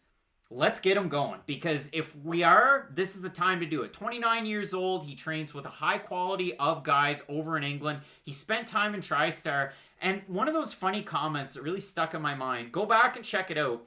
It was when Tom Breeze went to fight Brendan Allen. And in our comments section, it was former coach Eric with TriStar really talked about the improvements of Tom Breeze's ground game and the fact that at the time he thought Tom Breeze was going to have a better ground game than Brendan Allen. And a lot of commenters laughed Eric off. I thought it was a little weird. And then you go out there and you see that Tom Breeze has a Brazilian Jiu-Jitsu black belt and is not afraid to use it because a lot of people just figure, oh, he's a boxer. Oh, he's a southpaw. We're going to see, X, Y, and Z out of him. But he seems to kind of just add things to his game. And the time off, while, he had to work through his own struggles, he definitely improved as a martial artist. It wasn't like we get just B-level Tom Breeze from when he came in. He's consistently made improvements. Now, again, you want to point to those losses. Sean Strickland, 4.5 years ago. You can't put a lot of stock into it. You look at the loss to Brendan Allen. It's a tricky one, but again, he was very aggressive in that fight until Brendan Allen really got on top and just started hammering away like an old-time hockey fight before the referee jumped in. So, if we have a look at the odds, Matt, I was a little bit surprised by them. Tom Breeze went from a -140 open to a -150. Omari Akhmedov open +120 now at a +145. For the ranked fighter in Omari Akhmedov, over on Tapology out of the total votes, they're close, 1,053 so far. 54% Akhmedov, 81% have him to win by decision. If you look at Tom Breeze, 46% of voters have him to win, 34% by decision, 55% by knockout. I gotta say this though, Omari Akhmedov is a very tough guy to knock out, so that would be a huge feather in the cap of Tom Breeze. Out of Omari Akhmedov's UFC losses, yes, he lost to Gunnar Nelson by sub back in 2014, Sergio Moraes back in 2015 by, TKO, and by knees to Alessio Zaleski dos Santos back in 2016. Down at 170, though. Since then, wins over Kyle Noak, Abdulrazak Al-Hassan, the draw against Vittori, and so on and so forth. Omari Akhmedov is a tough guy to try and solve, and that's really the thing. You brought up a really good point. If Omari Akhmedov is able to set up the wrestling early in the first round, I think that's a huge path to victory for him. I think having the fight in Abu Dhabi really, benefits Omari Akhmedov. You're a lot closer to home in this one. You're going to have a lot of teammates and a lot of guys close to you in Abu Dhabi getting ready for this one. But again, for Tom Breeze, whether it was at TriStar or whether it is now back home in England, continues to make gains in his overall game. And he looked like a bat out of hell in the Allen fight that he lost and in the KB Buller fight. And I get it. Buller was starting to set up his kicks in that one until Tom Breeze threw out the power jab and knocked him on his ass. So overall, I love this fight. What's your pick for this one? I like Omari Akhmedov in this fight. I just know what I'm going to get from him. And sometimes it works to his detriment. Again, we saw that against Chris Weidman. But the guys who Akhmedov struggle with are the guys like Alessio Zaleski dos Santos, who are the very dynamic strikers who can throw a lot of different looks at you, or the Chris Weidmans, who are extremely dominant wrestlers. I don't really see Tom Breeze as either one of those archetypes, so I'm going to go with Omari Akhmedov as another underdog pick. Matt, I'm going to disagree with you in this one. Again, this is a pretty volatile one because if Omari Akhmedov is able to work his game plan in the first round, then maybe I look at it as a live option going from 1 to 2, because if he starts to just chain, and Tom Breeze doesn't have a lot of success off his back, isn't able to fish for those submissions, I don't think that it's going to work for him in rounds 2 and 3. So maybe that's an option for you. I'm not going to throw this one into a parlay or anything, but I do like Tom Breeze based on the fact that I do believe he is quite a dynamic striker. I'm all right with his takedown defense in this one. And again, he is very aggressive, and I think that could work for him against a guy like Omari Akhmedov. And maybe, again, if the round goes from 2 to 3, and it is an Akhmedov working a lot of the takedowns, maybe I do end up with Tom Breeze on my card. But overall, disagreeing on this one, I'm going with England's Tom Breeze. You are going with Russia's Omari Akhmedov. It should be a great card. We have a great co-main event, and Carlos Condit taking on Matt Brown, a fight that could have happened 5, 6, 7, 8 years ago. And in our main event, Max Holloway taking on Calvin Kattar. So keep it locked in with Fight Night Picks, Matt. As we always say, let's get into it. Cue up the air guitar for this one because we have Panama City's own Jocelyn Edwards coming in on short notice, replacing Betch Kohea and taking on China's Mulan Wu Yannan. And Matt, this is a really interesting fight because for Wu Yannan, she came into the UFC at 21 years of age and lost her debut to Gina Mazzani, old danger Gina Mazzani. And that was 135 Gina Mazzani, not 125 beating Rachel Ostovich. So for Wu Yannan, she takes about a year off. She fights Lauren Mueller, and at the time, Mueller undefeated. She's now since lost 3 fights in a row. The first one was to Wu Yannan, and it was the fighter out of China picking up a great submission win in that one. So Wu Yannan, again, takes quite a bit of time off. She fights Mizuki, and in that one, loses split decision. And it was a tough one. I saw arguments on both sides researching for this fight. But the one thing that we've seen from Wu Yannan since she made her debut to the fight against Mizuki, which I have to say was almost a year and a half ago, is the fact that she has really progressed with her overall game. Now, she does have a corner that you need to do your research on in Marlon Sandro, and I will assume that he's going to be here with her, you know, Bellator zone and yeesh. But overall from Wu Yannan, she can be quite volume heavy. She does have a ground game, but that's where I'm going to stop. Just by saying that she has a ground game. Yes, she has a win by submission over Lauren Mueller. No, does she have, by all means, a good ground game. Now, she was very, very early on in her career when she picked up her first loss. That one was to Yana Kunitskaya, and that was a fight where Yana just kept taking her down and rinse and repeat. I mean, Wu Yannan is definitely not one of the best fighters off of her back, near the mat, near the cage. That's not where she has a lot of success. She has a lot of success in open space when she's able to work her striking. If you look at her early career, again, 2014 and 2015 wins over Bo Meng, and now Bo Meng's a big deal with one championship. She was on the short list of honorable mentions for Women's Fighter of the Year from last year from Fight Night Picks. But again, it's been a weird career, and if you really want to dig into it, and you kind of have to at certain points, you look at Wu Yannan's overall record against the fighters before the UFC. They had an overall record of 2-6 out of 10 wins. Just 2-6. 6 of those fighters were making their debuts, and again, that's not counting the loss to Yana Kunitskaya. But out of the wins, 2-6, 6 debuts. She won 8 of 10 by finish, and 7 of them by knockout. Matt, I wrote a ton of notes on this fight, and I'll preview Jocelyn Edwards, but can you give me a little bit of a sense of Wu Yannan, maybe some of the wrinkles and adds that she's had to her game since she's come into the UFC? I mean, Gina Mazani's beat 2 people ever in the UFC. Rachel Ostovich, who you know from fighting, and Wu Yannan, who, again, she was young in that first performance, but you look at the overall development of her skill set, she's been able to add some components, but again, beating Lauren Mueller doesn't really prove that much, and I'm gonna pat myself on the back a little bit. Lauren Mueller might have been undefeated going into that fight, but if you had watched the season of The Ultimate Fighter, coached by Gaethje and Alvarez, I forget the exact number, but they were the coaches. If you watch that, they talked about Lauren Mueller a lot, and then you go on to the Contender Series in which she made her debut. She didn't look that good, and the UFC gave her a contract, but it was one of those weeks, and I know you're gonna agree with me. They went into that whole week with a storyline of, oh, Lauren Mueller, she's under the same management as a lot of people from the UFC. She trains with a lot of UFC fighters. We're basically just going to give her a contract if she wins. She was able to pick up the win on the Contender Series and had a very underwhelming run in the UFC. Wu Yannan's striking has gotten better, but when you look across at her opponent in Jocelyn Edwards can throw big power. She has good kicks. She has great dexterity, kind of similar to almost like a Luke Rockhold with her kicks. And it's concerning for Wu Yannan because she is a fighter who you look at her record, it's a nice looking record. You look at her age and you're like, wow, she's really young. But when you actually do a deep dive into her kind of mixed martial arts game, it leaves a lot to be desired. So let's talk about the debuting fighter out of Panama in Jocelyn Edwards, who spent a lot of time training in the States. She spent a lot of time in Iowa, where Robbie Lawler's from. And if you look at her overall body of work, again, that level of competition really wasn't there until about 2018 when she fought Brenda Gonzalez-Means. Yes, the wife of Tim Means, coming out of, NHB Fit over in Albuquerque. You don't hear from the gym very much, but Brenda Gonzalez, you do. I'm ready to bring the boom boom for my dad. So she picked up a win with King of the Cage over Brenda Gonzalez, looked great in that one, outstruck her and was able to get the armbar. But again, if you look at Jocelyn Edwards for parts of her game, she has very good boxing. She has very good Muay Thai and Thai boxing.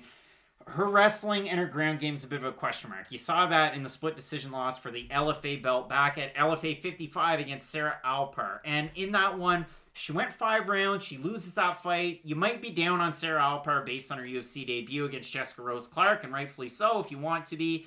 But Sarah Alpar has really good wrestling and pretty good grappling as well. You didn't see it in that fight, but if you watched her tape on the regional scene, she did. So for Jocelyn Edwards, goes back to the drawing board. I know of late she's been training in the States. Like I said, She fights Pamela Gonzalez with UWC at UWC 22 Total War back in July of last year. And I'm going to insert the finish of that fight into this one because I think you really need to see it. So you look at that finish by Jocelyn Edwards, and here's a couple of things. She's always bigger than her opponents in most fights. She looks so much taller and so much fuller than a lot of the opponents that she takes on. Her kicks are great, and she mixes it up. She'll throw leg kicks. The one thing that I worry about, she can be a bit unpolished with some of her striking. She goes way too hard for some of the leg kicks and leaves herself exposed.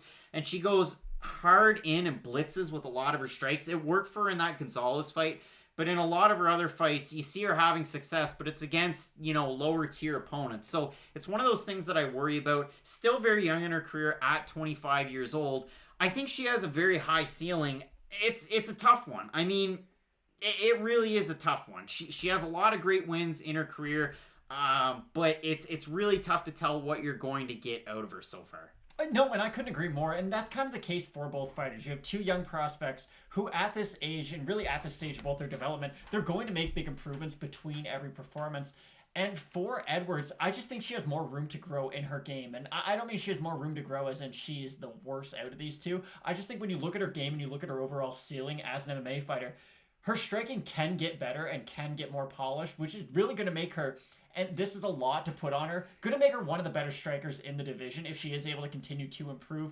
And this fight against Wu Yanan, I think it will be a showcase performance for Edwards. I know the odds are close, but I really like what you're going to get from Edwards. I like her striking, and I like her chances too. And again, this isn't something that people really talk about. She could get a highlight reel finish in this fight, and that's the best way to get your name out there in the public. There's nothing better for your career than either Dana White tweeting about you or Joe Rogan putting something on Instagram. And I really do think for Edwards, she has the kind of skill set that could get her a very impressive finish in this fight. Edwards over on the IG hanging out with Pavel and the gals, getting ready for the Shevchenko sisters' last fight. You talk about the Pantera nickname. I know she had it before, but training with La Pantera and the other Shevchenko, the champion Shevchenko. But overall, stuff like that definitely will help your development. And with Edwards, it is tricky though. This is one that I would keep off my card. I think it's a bracket buster for sure. Right now, Wu Yanan a -150 favorite. Edwards +130. This fight was just announced yesterday, the day before we started taping. Friday, way ahead of the card. If you look over on Topology, limited sample size, 360 votes, 76% for Wu Yanan, 89% by decision.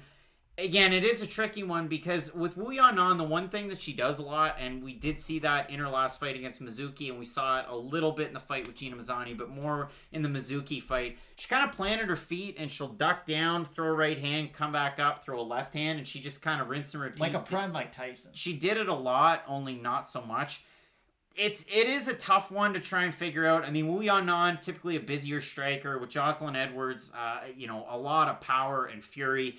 So it is tough. And again, I have to focus on one more thing before I give away my pick. You go back and watch the fights, and I say fights, against Morris Marcano Gonzalez. Fight 1, Jocelyn Edwards gets submitted. Fight 2, she submits Gonzalez, but she's super aggressive, trying for the takedown, trying to submit Gonzalez.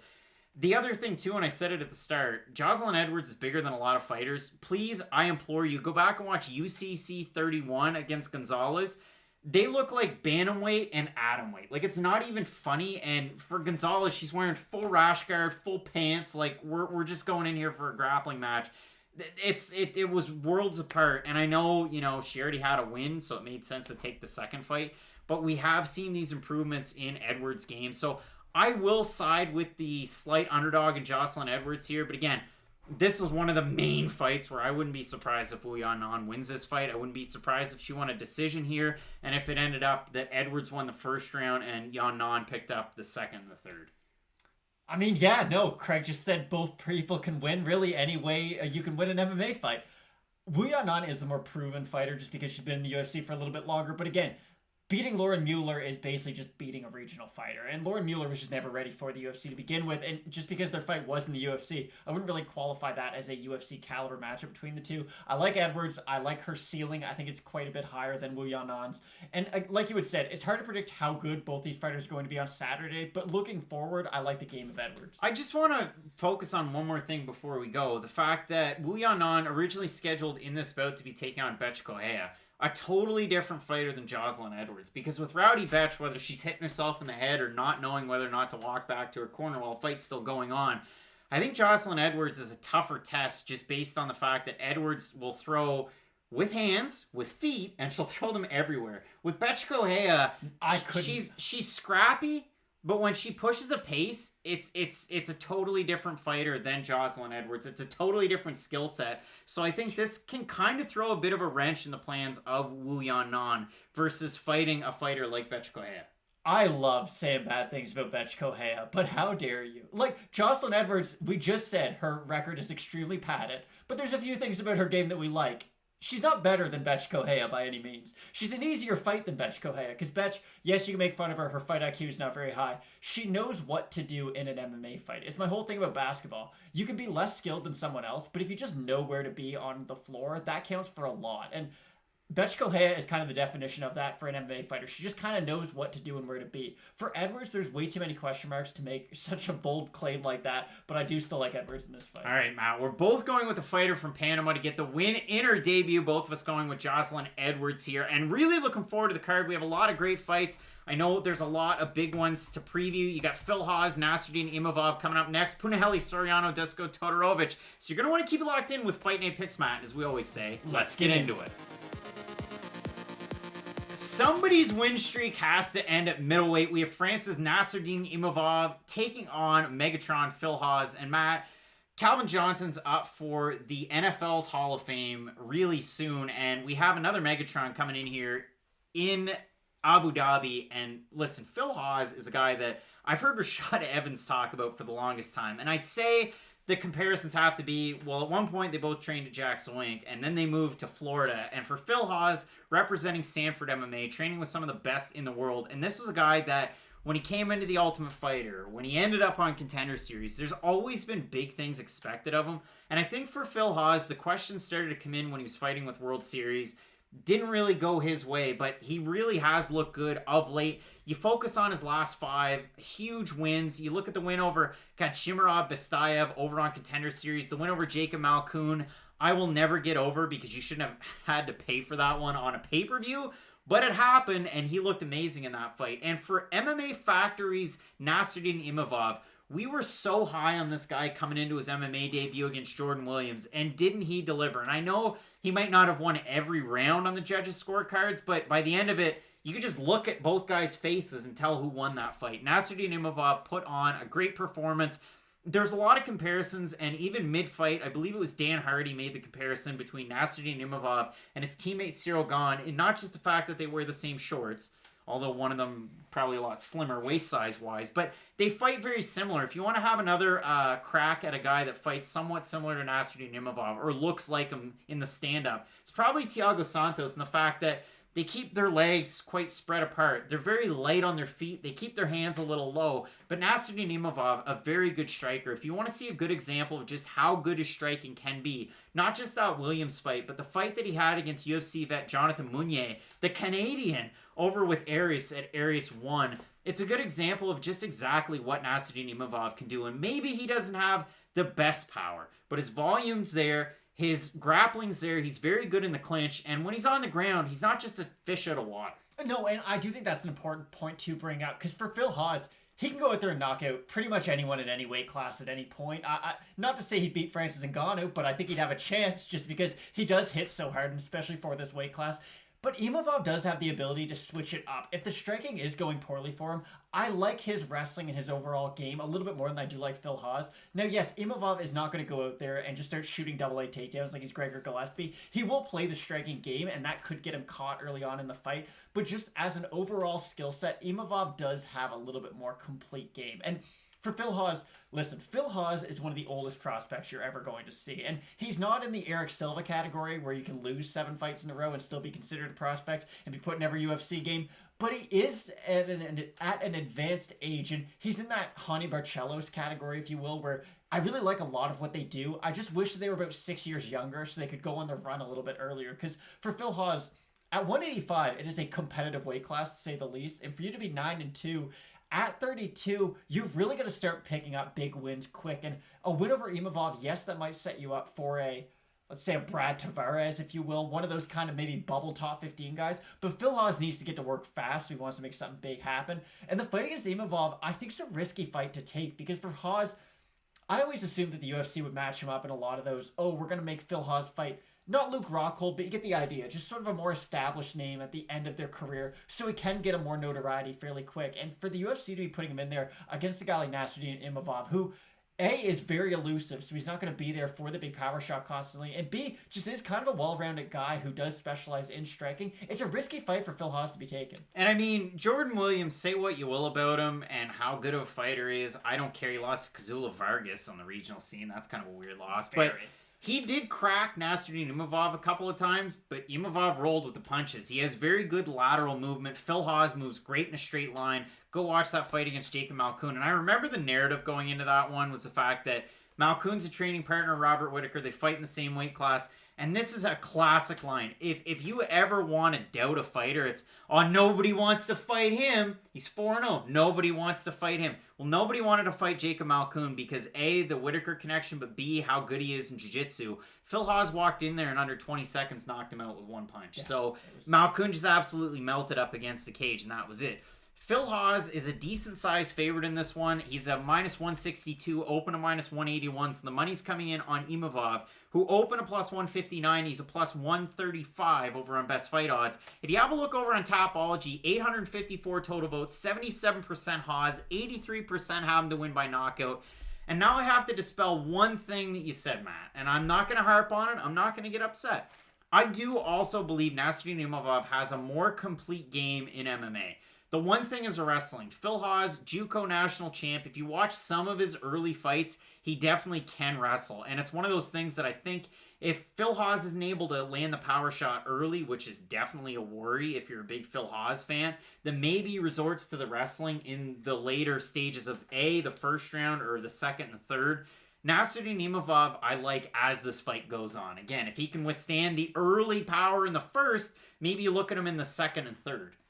So where you zigged, I'm going to kind of zag. And the same can sort of be said for Imavov. Does he have good footwork? Yes. He has to get hit before he starts using his footwork, though. And for Imavov, he will get on his bike. He does use that really good lateral movement, but it takes him a few hits to kind of remind himself that, yes, I do have really good footwork. And against a guy like Phil Hawes, that's not a risk I'd be willing to take throughout the fight. And yes, Phil Hawes is the more credentialed wrestler, but the footwork of Imavov is going to make life hell on Phil Hawes if he is going in there looking for a takedown. If he isn't able to land that big bomb, and he is starting to get tired himself, and he's finding himself chasing after Imavov as the fight progresses, things can go south very fast for Phil Hawes. The difference is I still think Phil Hawes is going to catch him with a big shot early on. Imavov, yes, he has the footwork, but it takes him a little while to use it, and I think that's all Phil Hawes needs. He just needs that one punch. And we say that for some fighters, and normally that's what I look at, and I'm like, I'd rather not pick the guy who has to rely on that one shot. But for Hawes, he has kicks, he has power in both hands, and I do think he'll be able to find the shot at some point throughout the fight. Yeah, it is one of the tougher fights to try and figure out because, again, with Phil Hawes, he's on a great win streak, 5 fights in a row so far. He lost to Julian Marquez on Contender Series. He lost to World Series of Fighter and PFL millionaire Luis Taylor. But if you look at it overall, to me, I just worry if this gets out of the first round again. First round,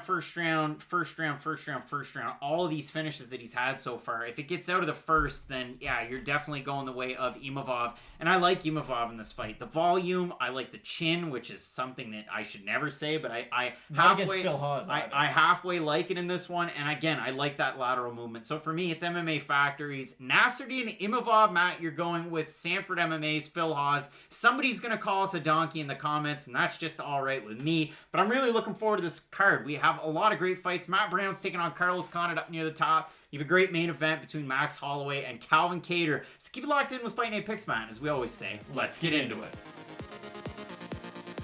if we had to try and predict, and it's never easy doing this whatsoever, but if you had to try and predict who's going to get a performance bonus on this card, one of these two guys definitely could. We have Hawaii's Punahele Soriano taking on Serbia's Dusko Todorovic. And Matt, I'm really looking forward to this fight. I mean, you get the Southpaw and Puna Soriano coming out of Extreme Couture, good buddies with Dan Ige, Ray Safo in his corner most of the time. He throws absolute bombs with his left hand. This is a guy that can put you out at any point of the fight.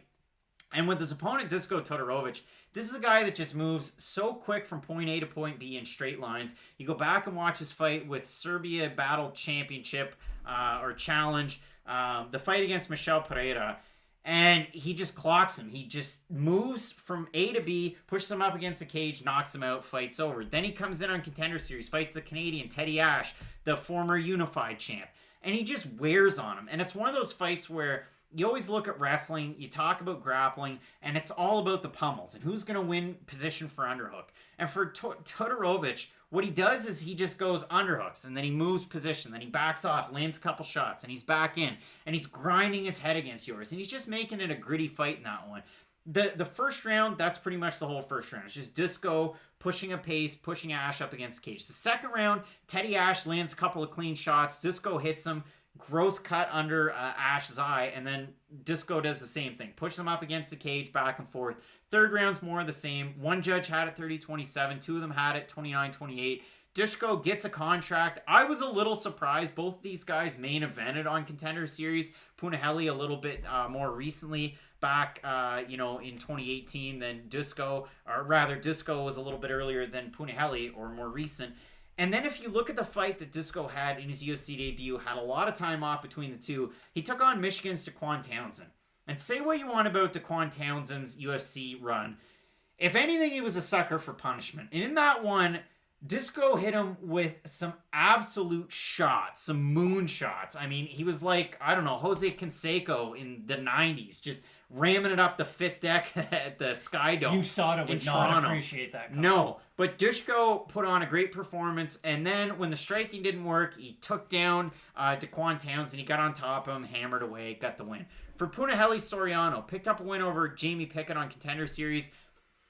It was weird because he was landing power shots, and that's kind of his thing. He moves from point A to point B, but he kind of lunges with his power shots. He's fighting out of southpaw. He's got a wicked hook, and that's one of those things. He throws a lot of hooks. It's like Vanderlei Silva all day, and then when the power bar starts to deplete, he reverts back to his wrestling. And he has a very good wrestling background. Division III All-American at Wartburg, and I had to really pound that one into my brain to remember it. But in the fight against Jamie Pickett, when it doesn't work, he just wrestles. In the third round, he wrestled, stayed on top, and that was pretty much the fight, and he got the win there. And in his UFC debut, he fought, and this is a tricky one, Poland's forever prospect, Oscar Piata, and he looked amazing in that fight. He really did. Now, okay, you did a great job breaking down pretty much every round of both guys' career. So I'm just going to say, Dusko Todorovic, his game, he really simplified it, and I really like what he does. Just let me say this one thing first. He looks like an outstretched Dustin Poirier, just a little bit.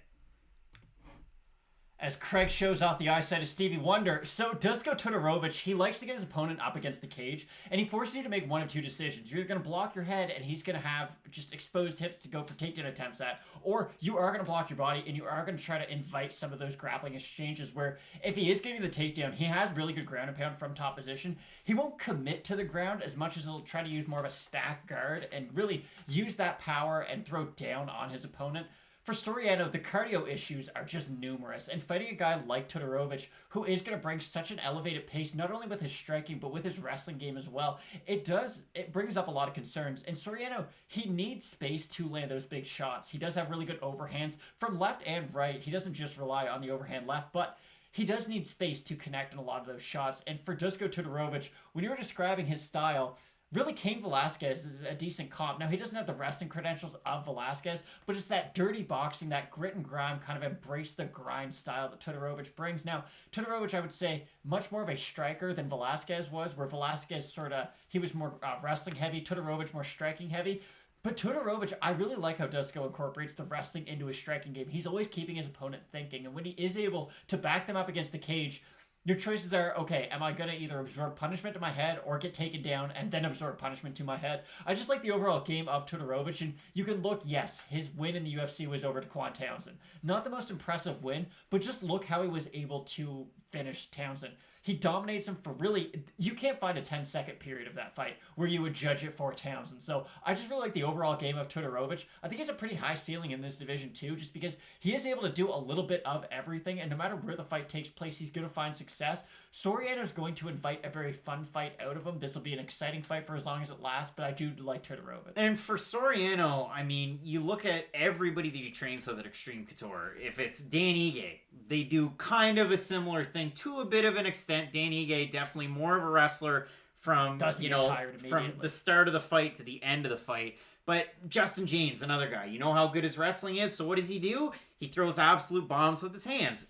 You look at Punahele Soriano, a little bit of a comparison there. Again, with Dusko Todorovic, 9 of his 10 wins are by finish. He has 6 of them by knockout, 3 of them by submission. And if you have a look, MMA Form Guide has him listed as a black belt in Taekwondo and a black belt in Jiu-Jitsu. We don't see a lot of the Jiu-Jitsu from him. But the one thing that I want to point out, neither one of these guys is very good at kicking. I've seen Punahele Soriano in his fights throw wild kicks. Dusko Todorovic throws even more wild kicks. And it's one of those things where, I don't know if it's a confidence thing, but if his hands are working, he'll just decide, well, I can kick your head with my left foot on the or my right foot on the ground. So I'll just throw my left foot as high as I can just to see that I can still do it. And it's one of those things that he's definitely going to get caught doing it at some point in his career. He takes a lot of chances, and that's one of those things that worries me. With Punahele Soriano, it's a fight where, and we talked about this one earlier on, Yorgan De Castro when he fought Justin Tafa. You look at Justin Tafa and he's cutting in and Yorgan De Castro clips him and knocks him out cold. Punahele Soriano, if he's going to win, I could see that happening in this fight. The other thing that I worry about, you talked about it, Dusko Todorovic has decent wrestling, but it's more the overall grappling game that he brings in. With Punahele Soriano, it's basically position and lay and pray if he's going to wrestle. It's when he's tired, well, I'm a wrestler, I can still wrestle, so that's kind of what he does, versus the striking that you see in the first round and a little bit into the second round. But we did see it in the fight against Oscar Piata. He did start to tire in that one. You could just see it that he was more and more labored as it went on. In terms of the odds here, Dusko Todorovic, minus 150 to a minus 160 favorite. He's still the favorite. That line's moved a little bit. Soriano, plus 130, plus 145, thereabouts. If we look over on Tapology, 989 total votes, 78% picking Dusko Todorovic to win, 73% have him to win by knockout. These are all tricky because, again, both guys undefeated, so as they say, somebody's O has to go. And I think the O of Punahele Soriano is going to go. Again, I like Dusko against sort of, not the elite at 185 yet, but I see that being his trajectory. I don't see him being like a Kevin Holland who's all of a sudden going to be in the top 3 next week, but his progress I think is going to be really impressive throughout his UFC tenure. I like him in this fight. I'm going to pick Dusko. I'll even say by finish. Matt, I have Dusko Todorovic in this fight as well. Again, as far as gas tanks are concerned, I actually like the test of Teddy Ash a lot more than I like the test that Soriano had in Contender Series against Jamie Pickett. I mean, that's not to say that Jamie Pickett of late wasn't all that great, but you look at the guys that Punahele Soriano's faced too. Jonathan Petit, well, he fought Jamie Pickett. Didn't go his way whatsoever. And then you look at the fight that Jamie Pickett has had since. Just not really a good comparison. For Dusko Todorovic, the last 3 fights, the Pereira knockout, the win over Teddy Ash, who, again, had a lot of quality opponents in Canada with Unified, and then the win over Daquan Townsend. I like that trajectory. I'm in agreement with you. We're both going with Dusko Todorovic to bring the win back to Serbia. Overall, a great card, Matt, and this one should really deliver. Looking forward to Holloway and Cater coming up later on in the night. So keep it locked in with Fight Night Picks, Matt, as we always say. Let's get into it. Really looking forward to our next fight at 185 pounds. We have the viral sensation himself, and yes, he's thrown something to that effect in his Instagram bio, in Joaquin Buckley, New Mansa, taking on Manzo Alessio Di Chirico, the gym owner of One Gloria Fight Center in Rome, Italy. Matt, for Alessio Di Chirico, so far in the UFC, it's been a mixed bag. I mean, you look at his last 5 fights. He finished Oluwale Bamboche, who's no longer in the UFC. He beat Julian Marquez by split decision, and he's lost 3 fights in a row to former common opponent Kevin Holland. He's got a loss to Makhmud Muradov, the money team's own. And he's got a loss in his last fight to Zach Cummings. And if you look at Joaquin Buckley, I mean, his 2020 roller coaster ride. He gets finished by Kevin Holland in a short notice booking where we saw flashes of brilliance. He flashed some brilliance in Kasanganai's way. Matt, can you hit me with a little bit of... No, we ain't never no joke. Nah. I was going to clip it in anyway. And then he had the win over Jordan Wright in his last time out. And Matt, it wasn't that long ago, about a month and a half ago. So Joaquin Buckley's enjoyed a ton of success. Alessio Di Chirico on the losing end of some fights here recently.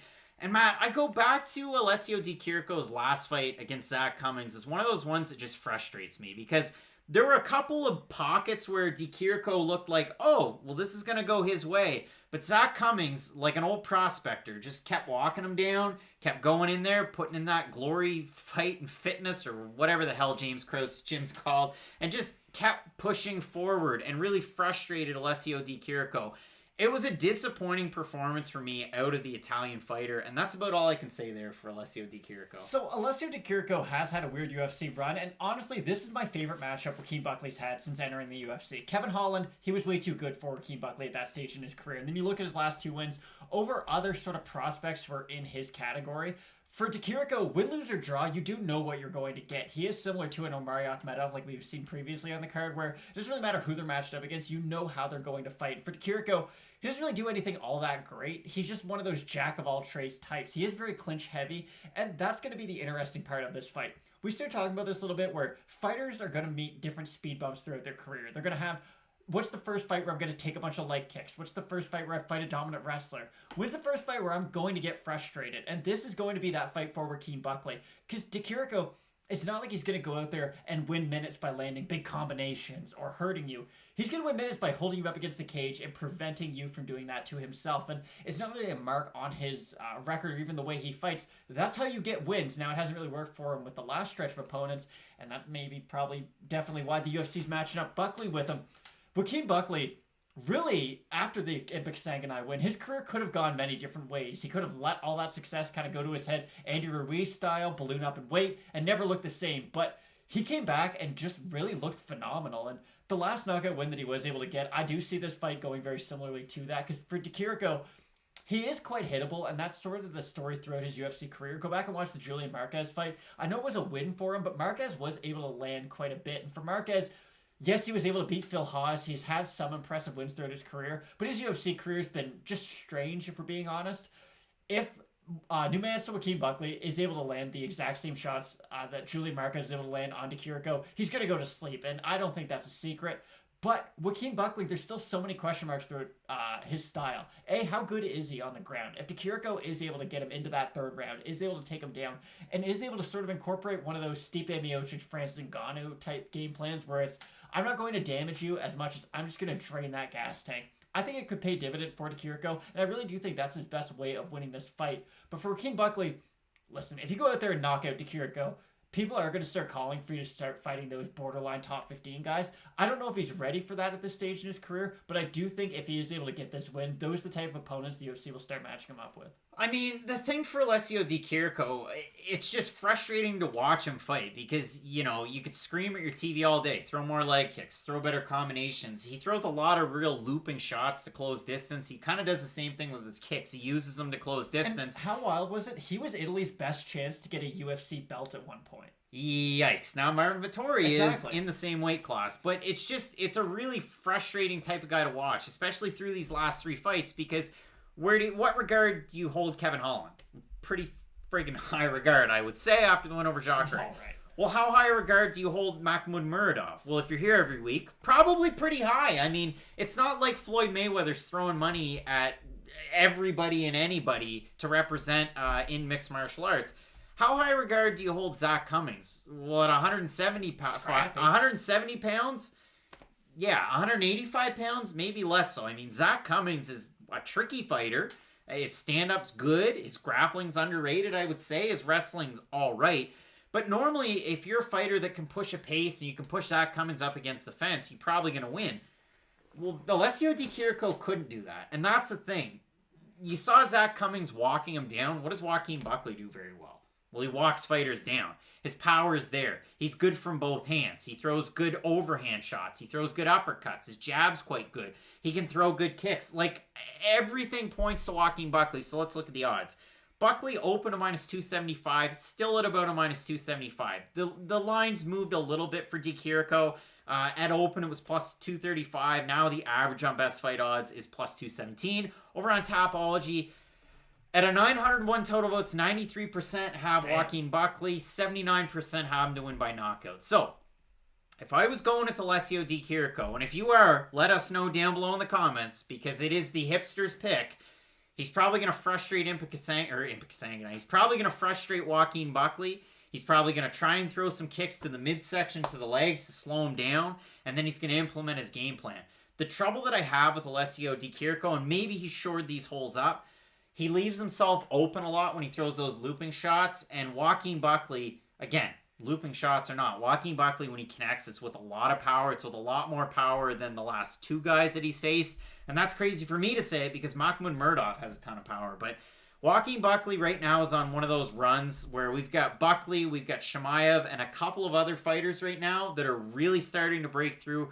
I expect, like I'm sure the UFC expects Joaquin Buckley to win this fight, and I'm going with Joaquin Buckley here. I'll say Joaquin Buckley by Showtime kick because he's not going to get it, but if he does, I'm going to look like a genius. So I'm going to say Joaquin Buckley. He's probably going to win by stoppage. This is just really going to heighten the platform that he already has after that Impa Kasanganay. Just beautiful knockout that he was able to get. So 2021, it's probably going to be a pretty good year for Joaquin Buckley, and he's probably going to get off to a great start against Di Chirico. And if we're wrong, we look like donkeys. But Matt, we're both going with the United States of America's own Joaquin Buckley to get the win. And overall, Matt, really good card. We still have Li Jingliang taking on Ponzinibbio. We have Matt Brown, Carlos Condit, and Holloway Cater to look forward to on this card. So keep it locked in with Fight Night Picks, Matt, as we always say. Let's get into it. Fight fans rejoice as we finally have the return of Argentina's own Santiago Ponzinibbio taking on Li Jingliang from China. And Matt, overall, very interesting matchup here because for Li Jingliang, he was originally supposed to be taking on Dwight Grant back in December. That fight fell out because Dwight Grant ended up with COVID. So Jingliang gets booked the next month against a guy that nobody really wants to fight in Santiago Ponzinibbio. And for Ponzinibbio, a huge win streak. He talks about it a lot himself, but he's won 7 in a row. And if you look at some of the bookings that, fell through, he was supposed to take on Kamaru Usman back in 2018, had a hand injury. He was supposed to take on Robbie Lawler back in 2019, out due to injury. He was originally supposed to be taking on Muslim Salikov in this fight, but Salikov out due to COVID complications. So again, in steps Li Jingliang. But you look at the quality of opponent, and it just keeps getting better for Santiago Ponzinibbio, a guy that was on The Ultimate Fighter Brazil Season 2, had a win over Leonardo Santos, one of my all-timers that I always look forward to fighting or having fight. But you look at the wins. Andre Stahl, Court McGee, Zach Cummins, Nordin Taleb, Gunnar Nelson, Mike Perry, and then Neil Magny in a main event, UFC Fight Night 140. And for Santiago Ponzinibbio, this is one of those guys like Kevin Lee that a lot of people have always said, future champ. Santiago Ponzinibbio is really going to get over that hump. Matt, the reason why Santiago Ponzinibbio hasn't gotten over that hump and has been out for a very, very long time, just over 2 years, I got to bring these up. The injuries have been plentiful. He's had a blood infection, staph infection. He had a bone injury. He had arthritis. He had that hand injury as well. Like, it's just been bad hand after bad hand for Santiago Ponzinibbio. Quite literally. And at least we get to see him fight here. It's really tricky to tell exactly what you're going to get. And I got to talk about the odds before I hand it off. Because Santiago Ponzinibbio opened a minus 275 favorite. He's now minus 285. If we look at Li Jingliang, open a plus 235. Now a plus 230. Slight line movement for Li Jingliang. Santiago Ponzinibbio, a really big favorite in here.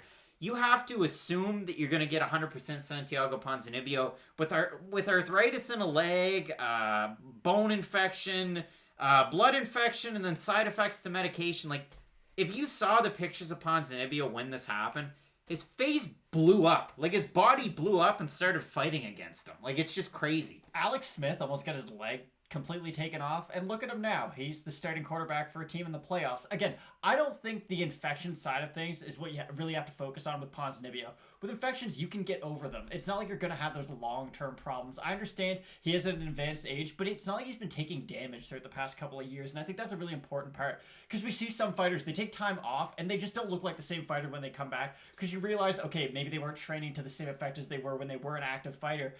We saw that with Verdum when he came back. Verdum looked terrible against Oleinik, and then he looked like a world champion again when he had fought Gustafsson. With Ponzinibbio, we do have to assume that this is 100% Ponzinibbio. And for the odds, if Ponzinibbio had been active through the past couple of years, let's say he made a loss like once or twice to elite guys, he would be a minus 500 against Li Jingliang. Like, people forget how good Santiago Ponzinibbio was when he did start to get this, string of bad luck.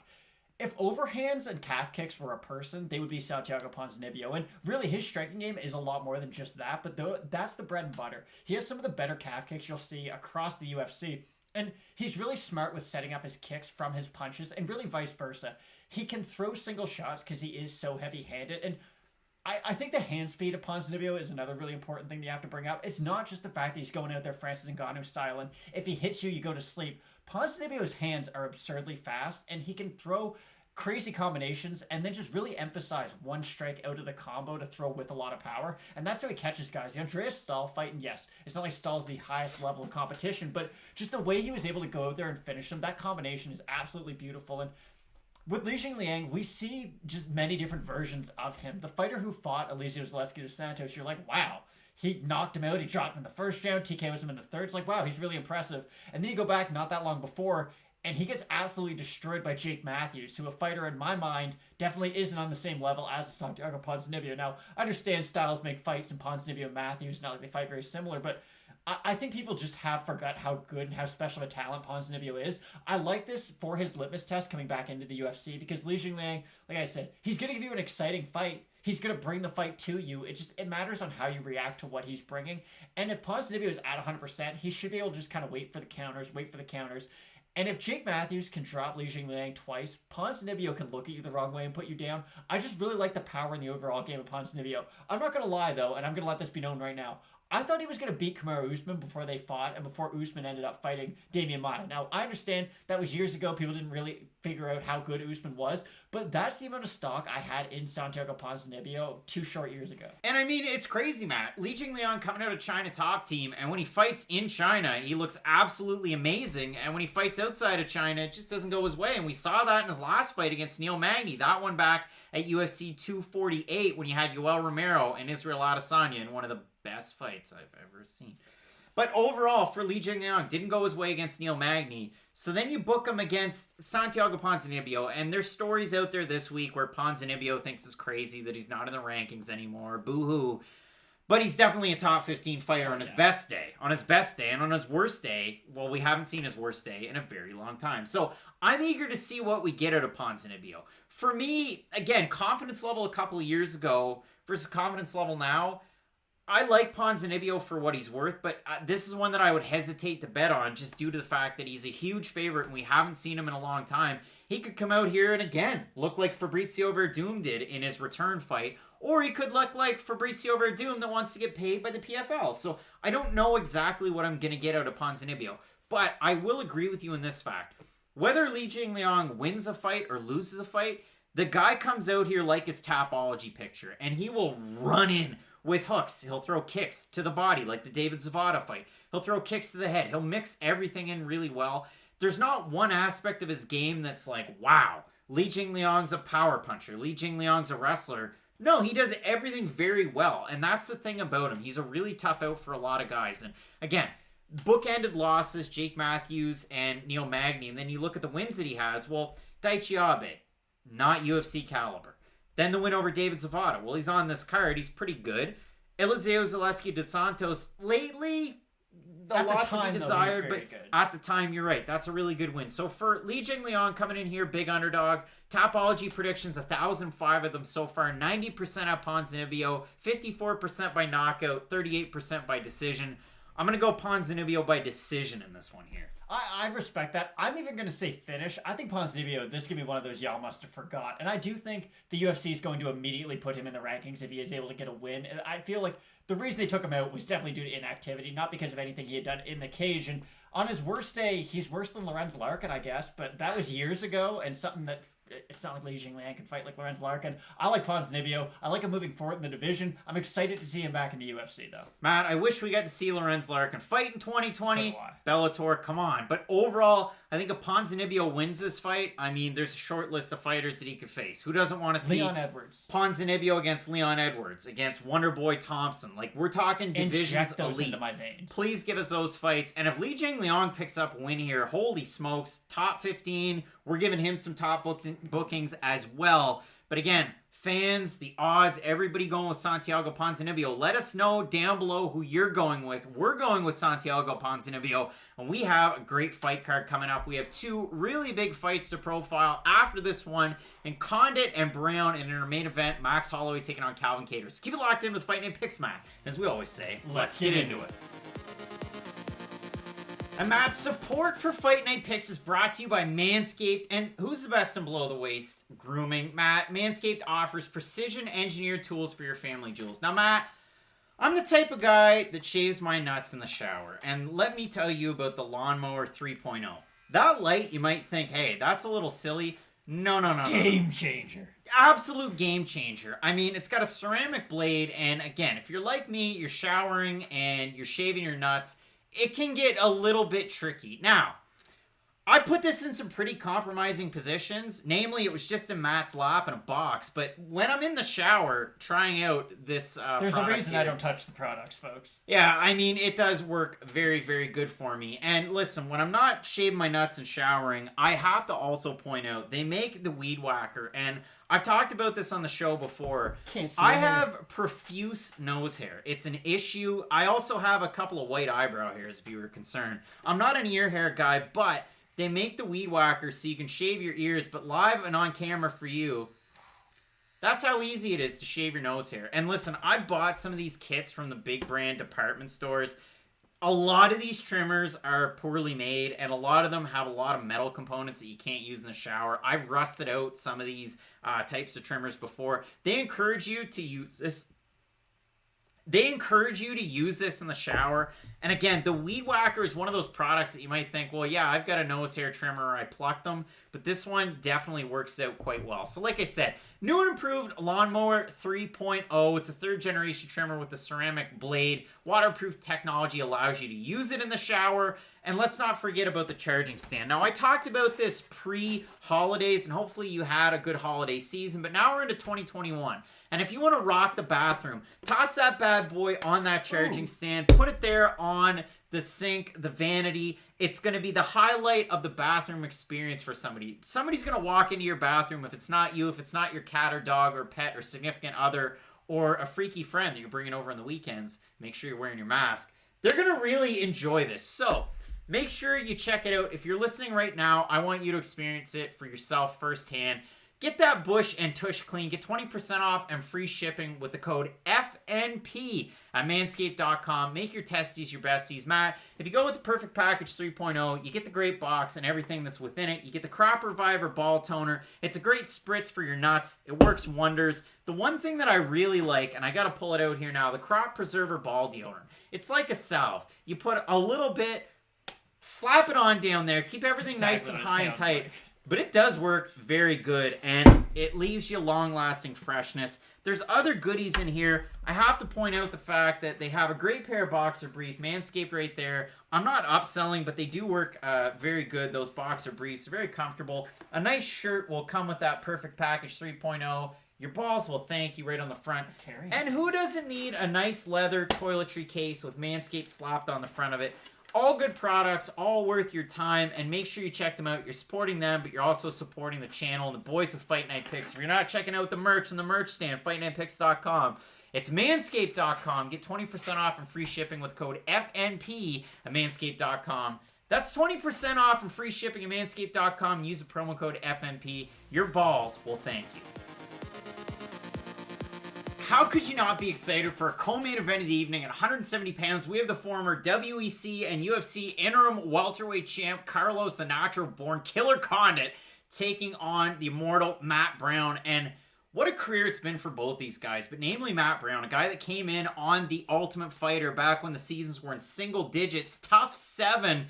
He lost to Amir Sadallah, who would go on to win that season, and he was 7-6 making his UFC debut. He's been around with the company for the longest time. That was back in 2008, just doing the damn thing. And for Carlos Condit, like I said, WEC champ, came into the UFC, loses split decision to Martin Kampmann, and then goes on a wild ride, beats Nick Diaz to win that interim belt. And Matt, I don't know if there's a UFC promo that gives me chills, just like the UFC 154 promo, when Carlos Condit fought our Canadian compatriot, Georges St-Pierre, but live, I mean, just getting ready for that one. It was absolutely amazing, and the fight really delivered there, too. And for Carlos Condit, you know, after that fight, career kind of hit the skids, but he was always fighting the highest level of competition.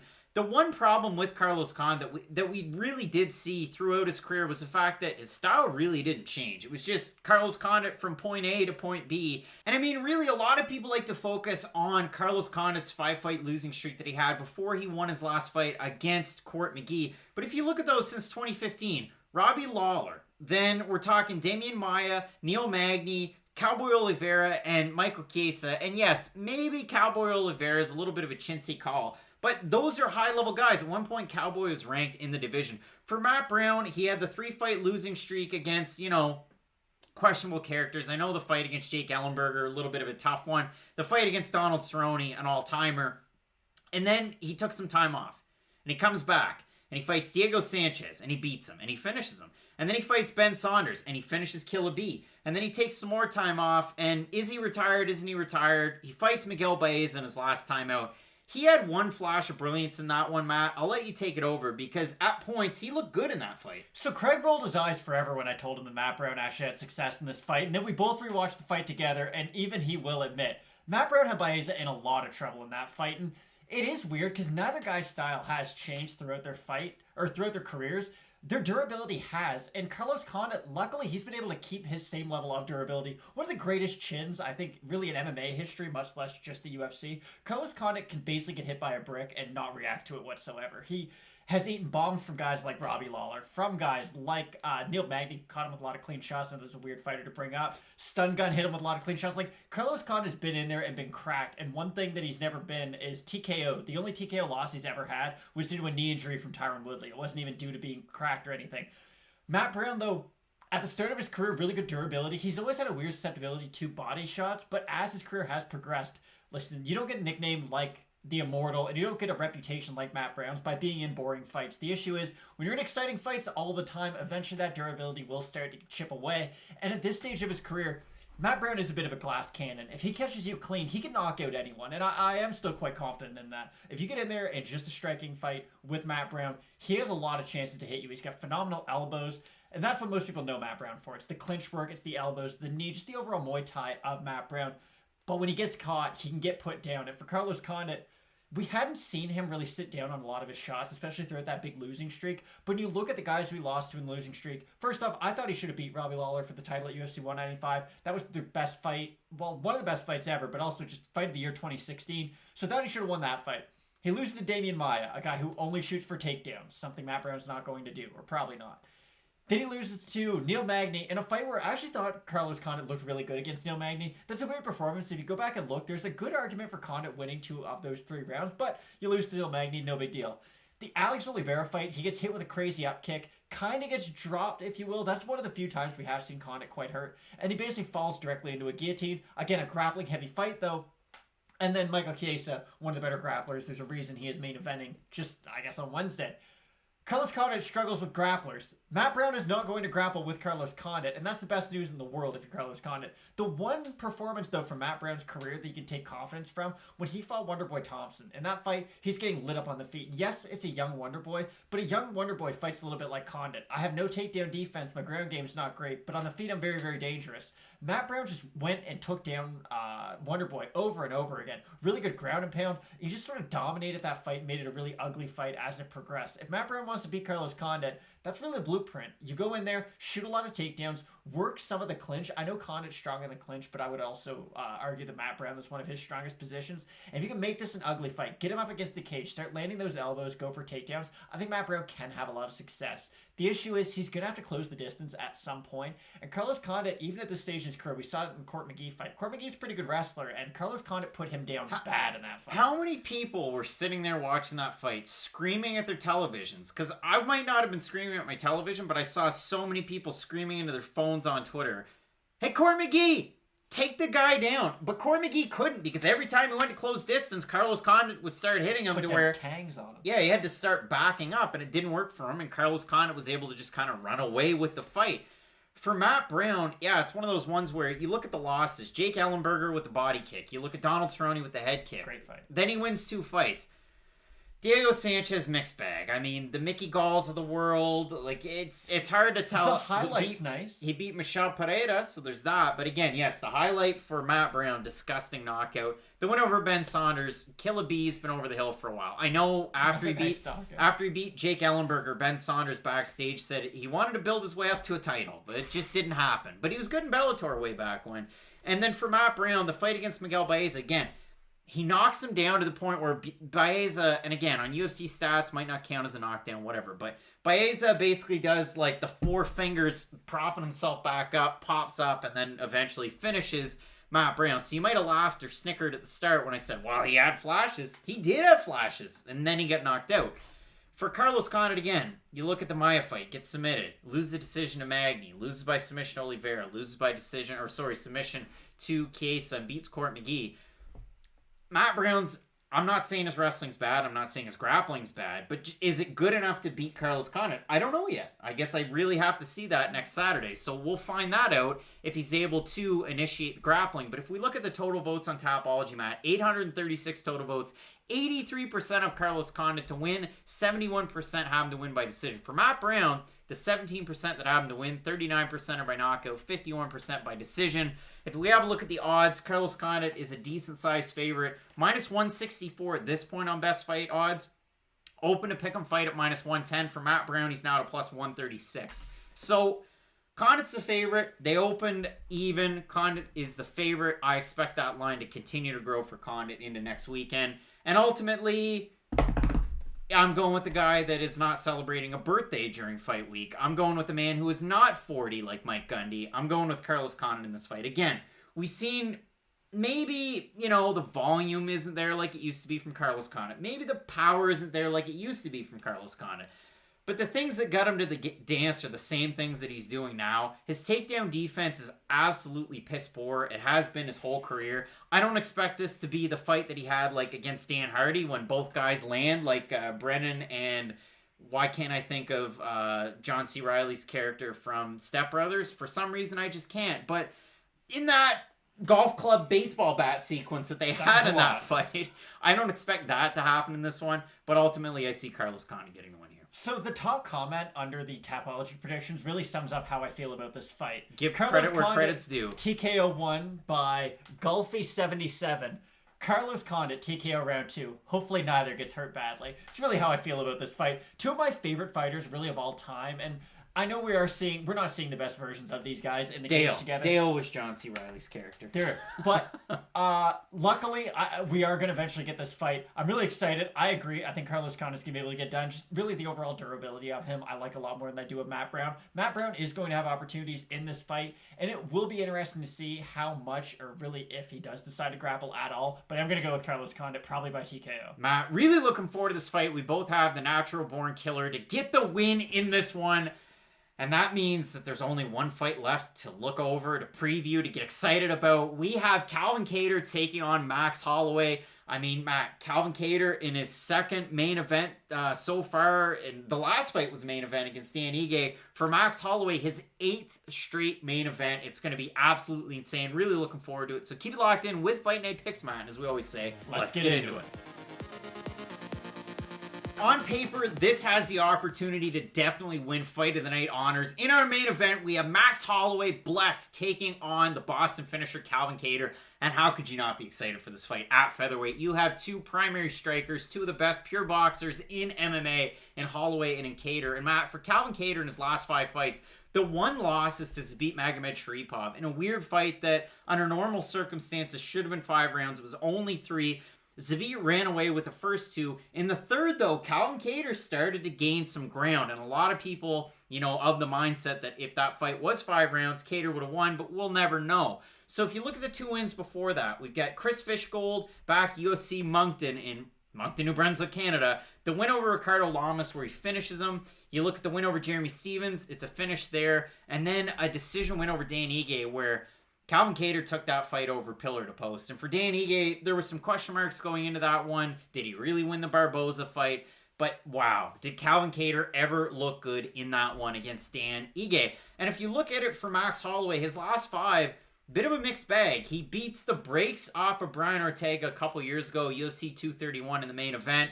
Just absolutely puts him to shame. He's toying around with his lead hand, just absolutely beating him all fight long. Then he fights at 155 pounds for the interim lightweight strap against Dustin Poirier. And if you go look at the stats on that fight, don't actually watch it, you just go off of stats, Max Holloway's striking stats are pretty good, but he definitely didn't win that fight. Dustin Poirier with the more damaging shots in that one ultimately booked his ticket at UFC 242 to fight Khabib Nurmagomedov. So Holloway goes back down to 145 pounds. Fights Frankie Edgar in a fight that really shouldn't have happened. It was supposed to be Ortega and then Edgar, and then it bounced back and forth here and there. And off of, Frankie Edgar gets that shot. So it happens. It was a fight. And Frankie Edgar didn't win it. And then you have the 2 fights that Holloway lost against Volkanovski. Now, Matt, the first fight, was it as close as the second fight? I don't really think so. The second fight, again, Luke Thomas had to watch it 49 times. I don't care what you think of it. Max Holloway didn't win it on paper, so here he's fighting Calvin Kattar. Do you think that if Holloway wins this one, he gets another shot at Volkanovski's gold? I have no idea. That's really the only answer I can give you. Because I don't know if Max Holloway thinks he's going to be champ at 145 next or 155 next. Because when you look at the lightweight division, the worst guy stylistically for him was Khabib Nurmagomedov, and now that guy's no longer in the division. So you look at who else is really good at 155. Well, he had a really good fight with Dustin Poirier. Yes, he lost, but it was still a competitive fight. So if you can have a competitive fight with Poirier, you're right in there in the mix with the top 5 of the lightweight division. So I do think it comes down to what does Max want to do with the rest of his career. He's lost twice to Volkanovski. I know even Dana White thinks he had won the second one. Okay, just for full transparency, I love Max Holloway. He's in that echelon of my favorite fighters of all time. I thought he lost the first Volkanovski fight. I did think he won the second one. Now, the second fight was very close, but I really thought he won the first 3 rounds quite easily, and then he lost the second 2, which were pretty close, but neither here nor there. Just my mindset going into this one. Max Holloway has beaten fighters way better than Calvin Kattar. Calvin Kattar, this is the first time he's ever going to fight an elite guy at 145, and the UFC is not really doing him any favors by giving him the former champ, because Max Holloway, who does he struggle with? Well, he struggles with guys who can take away his legs and his movement, like Volkanovski was able to do, especially in their first fight. I'll talk a little bit about the second fight, but in the first fight, Volkanovski did a great job of just shutting down the game of Holloway, not giving him all those options and all the different striking kind of sequences that he likes to go through throughout a fight, whereas Calvin Kattar, the fighter who forced him to change the most during a fight was probably Shane Burgos. How Burgos was able to sort of match him with the boxing, match him with the output, to the point where Calvin Kattar had to rely on those power shots later on in the fight. Max Holloway's never struggled with a guy like Calvin Kattar. And you can say, oh, well, Calvin Kattar fights kind of like Poirier. The power difference between those two is quite remarkable. And Max Holloway, the only fighter to ever absorb over 900 strikes to the head and not get knocked down in a fight. I don't know if that's a record you want to be known for, or maybe not. It's just a very impressive fact. When you look at how Max Holloway fights, you would assume, okay, a guy who goes in there, doesn't really give much regard for his own health, and is a primary striker, well, he must get clipped every now and then.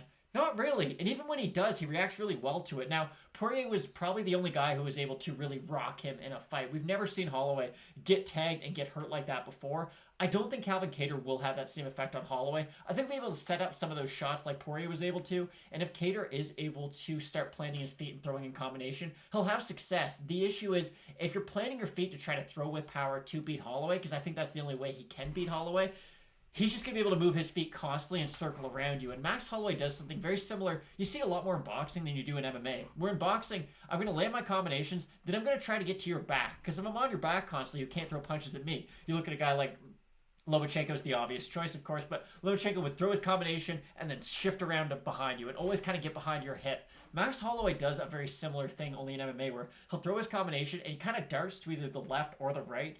And here's the great thing about Holloway. He can do that from either the southpaw or the orthodox position. It's not like with a Wonder Boy where when he's fighting orthodox, he'll throw certain, strikes and combinations at you. Then when he's fighting southpaw, he'll just fight with a different style. With Holloway, he can mirror himself perfectly from either stance, and that's something that's very rare in MMA. He's very much MMA's Pat Vendetti, to make a weird MLB reference. He's a very good ambidextrous fighter, and you definitely see that Mickey in a lot Mantle of his is who I was going to say. performances, all right? Pat Vendetti, former Toronto Blue Jay, great. Now, with Calvin Kattar, you know exactly how crystal boxing is, and the Shane Burgos example is probably the best one at UFC 220.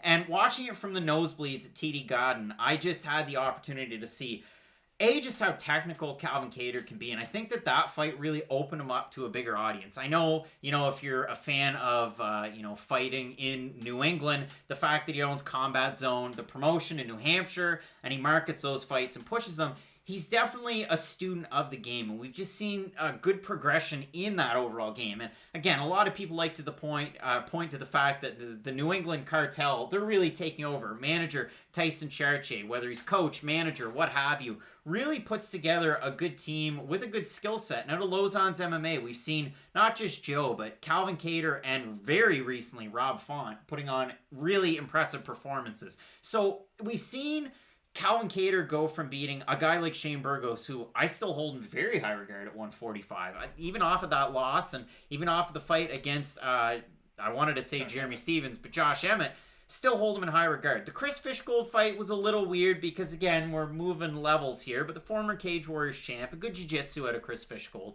The win over Lamas is great. Even though he was, long in the tooth, that's fine. The fight against Zabit, still impressive, even though he lost that one. The one against Jeremy Stevens, holy smokes.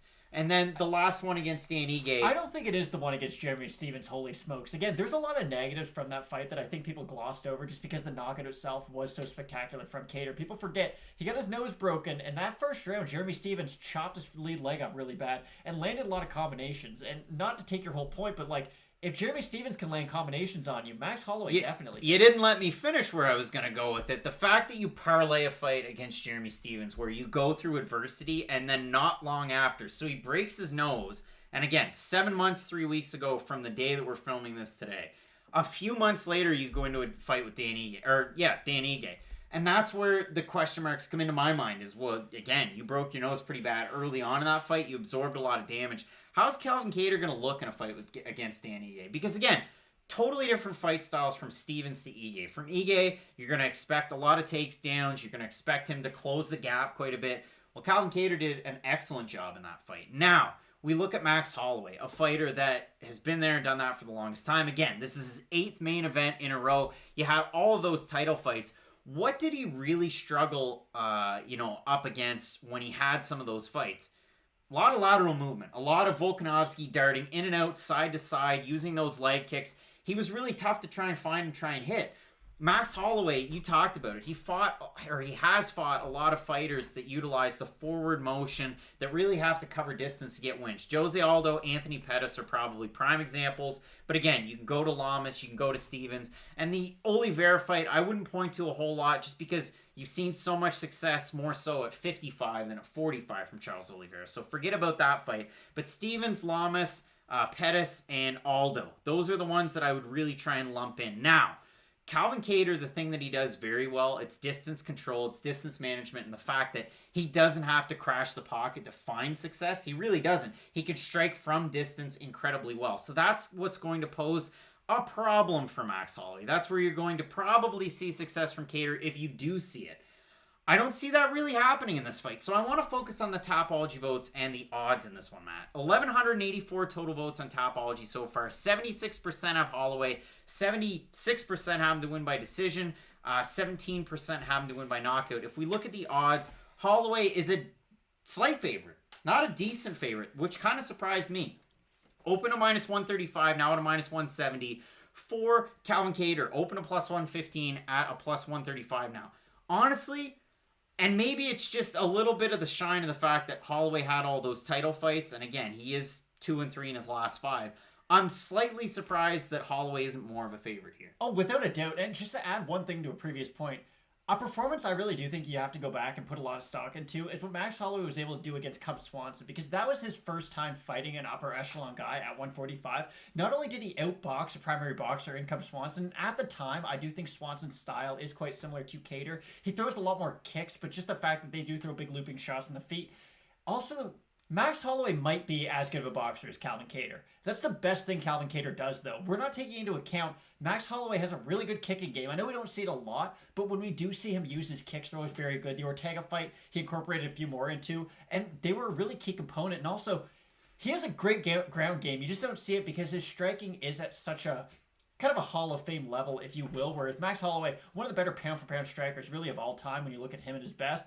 The fact that he can take the fight to the ground, he has a good submission game, I do think is going to cause a lot of issues for Kattar, because Kattar, the thing he does the best at is something Max Holloway also is a specialist in, and that comes down to the boxing. So I think Holloway does Kattar's specialty better than him. And then you look at the rest of his game, you kind of have to lean with Holloway. I agree. Expected Holloway to be more of a favorite going into this because, again, he has more 5-round experience. He has more experience against higher level of competition. And stylistically, this is just a hard fight for Calvin Kattar. He could catch Max Holloway. Again, when you've absorbed that many significant strikes to the head, eventually that is going to catch up to you. But I do think Holloway's still going to be able to get this one done. Matt, I'm really looking forward to this fight. And if we have a look at the card as a whole, we talked about this one as being a possible fight of the night option, but there's so many great fights out there. The co-main event, Carlos Condit, Matt Brown, that's a great one. Ponzinibbio's return against Li Jingliang. We have Joaquin Buckley, the viral sensation of 2020. He won our Move of the Year with the Fight Night Picks Awards from 2020. He's taking on Alessio Di Chirico. And you go on down through the list. I mean, Nick Lentz, Mike Grundy. You might, open your newspaper and go, geez, Nick Lentz is fighting Mike Grundy. On to the next page. But that should be a really good fight. Two great wrestlers. I mean, Division I wrestling out of Nick Lentz, the freestyle Commonwealth champ out of Mike Grundy, and so on and so forth. It is a really good card. And Matt, it pains me to try and say this, but we always used to do, and we do it on Fight Night Picks !Kicks, which is an hour, possibly 2 hours before our total event. We do it before the prelims. We get our last picks. Sometimes weight cuts don't go well for some people. Sometimes you hear weird rumblings during the week. But if we give this card a letter grade, Matt, and I'm going to go first here, this is an easy B+ with a lot of upside for me. Compared to how you were feeling before we started this, I think this is a B, honestly. I think the main event really puts it over the edge because this is an A+ main event between Calvin Kattar and Max Holloway. That's the easiest grade I'm going to be able to give. You have two guys, always put on fun fights to begin with. Now you're matching them up with each other in a 5-round atmosphere. That fight is going to deliver. Look at the rest of the card. Again, if you're a hardcore, you guys are watching us, so congrats. There's a lot of really great fights. I'm really excited for the return of Ponzinibbio. I'd love to see him come back and just at least be like 97% of what he used to be. The Imavov Phil Haas fight, excited for that one. There's just a lot of good fights on this card that excitement-wise should be able to deliver. Really looking forward to it, Matt. And in our main event, we both have Max Holloway to pick up the win. Overall, a great card. If you missed any of the prediction videos, the previews, make sure you go back in and check them out. And with Fight Night Picks, we're always coming out with new and different contests. So let us know what you think of the videos. We have early stoppage. We have This Week in MMA. We have Revisionist MMA. All sorts of great stuff out there. And you can also follow on FightNightPicks.com over on the website with features and articles by our own Josh Hart, really looking at making moves, the starting grooves over there. So Matt, keep it locked in with Fight Night Picks. And as we always say, let's get into it.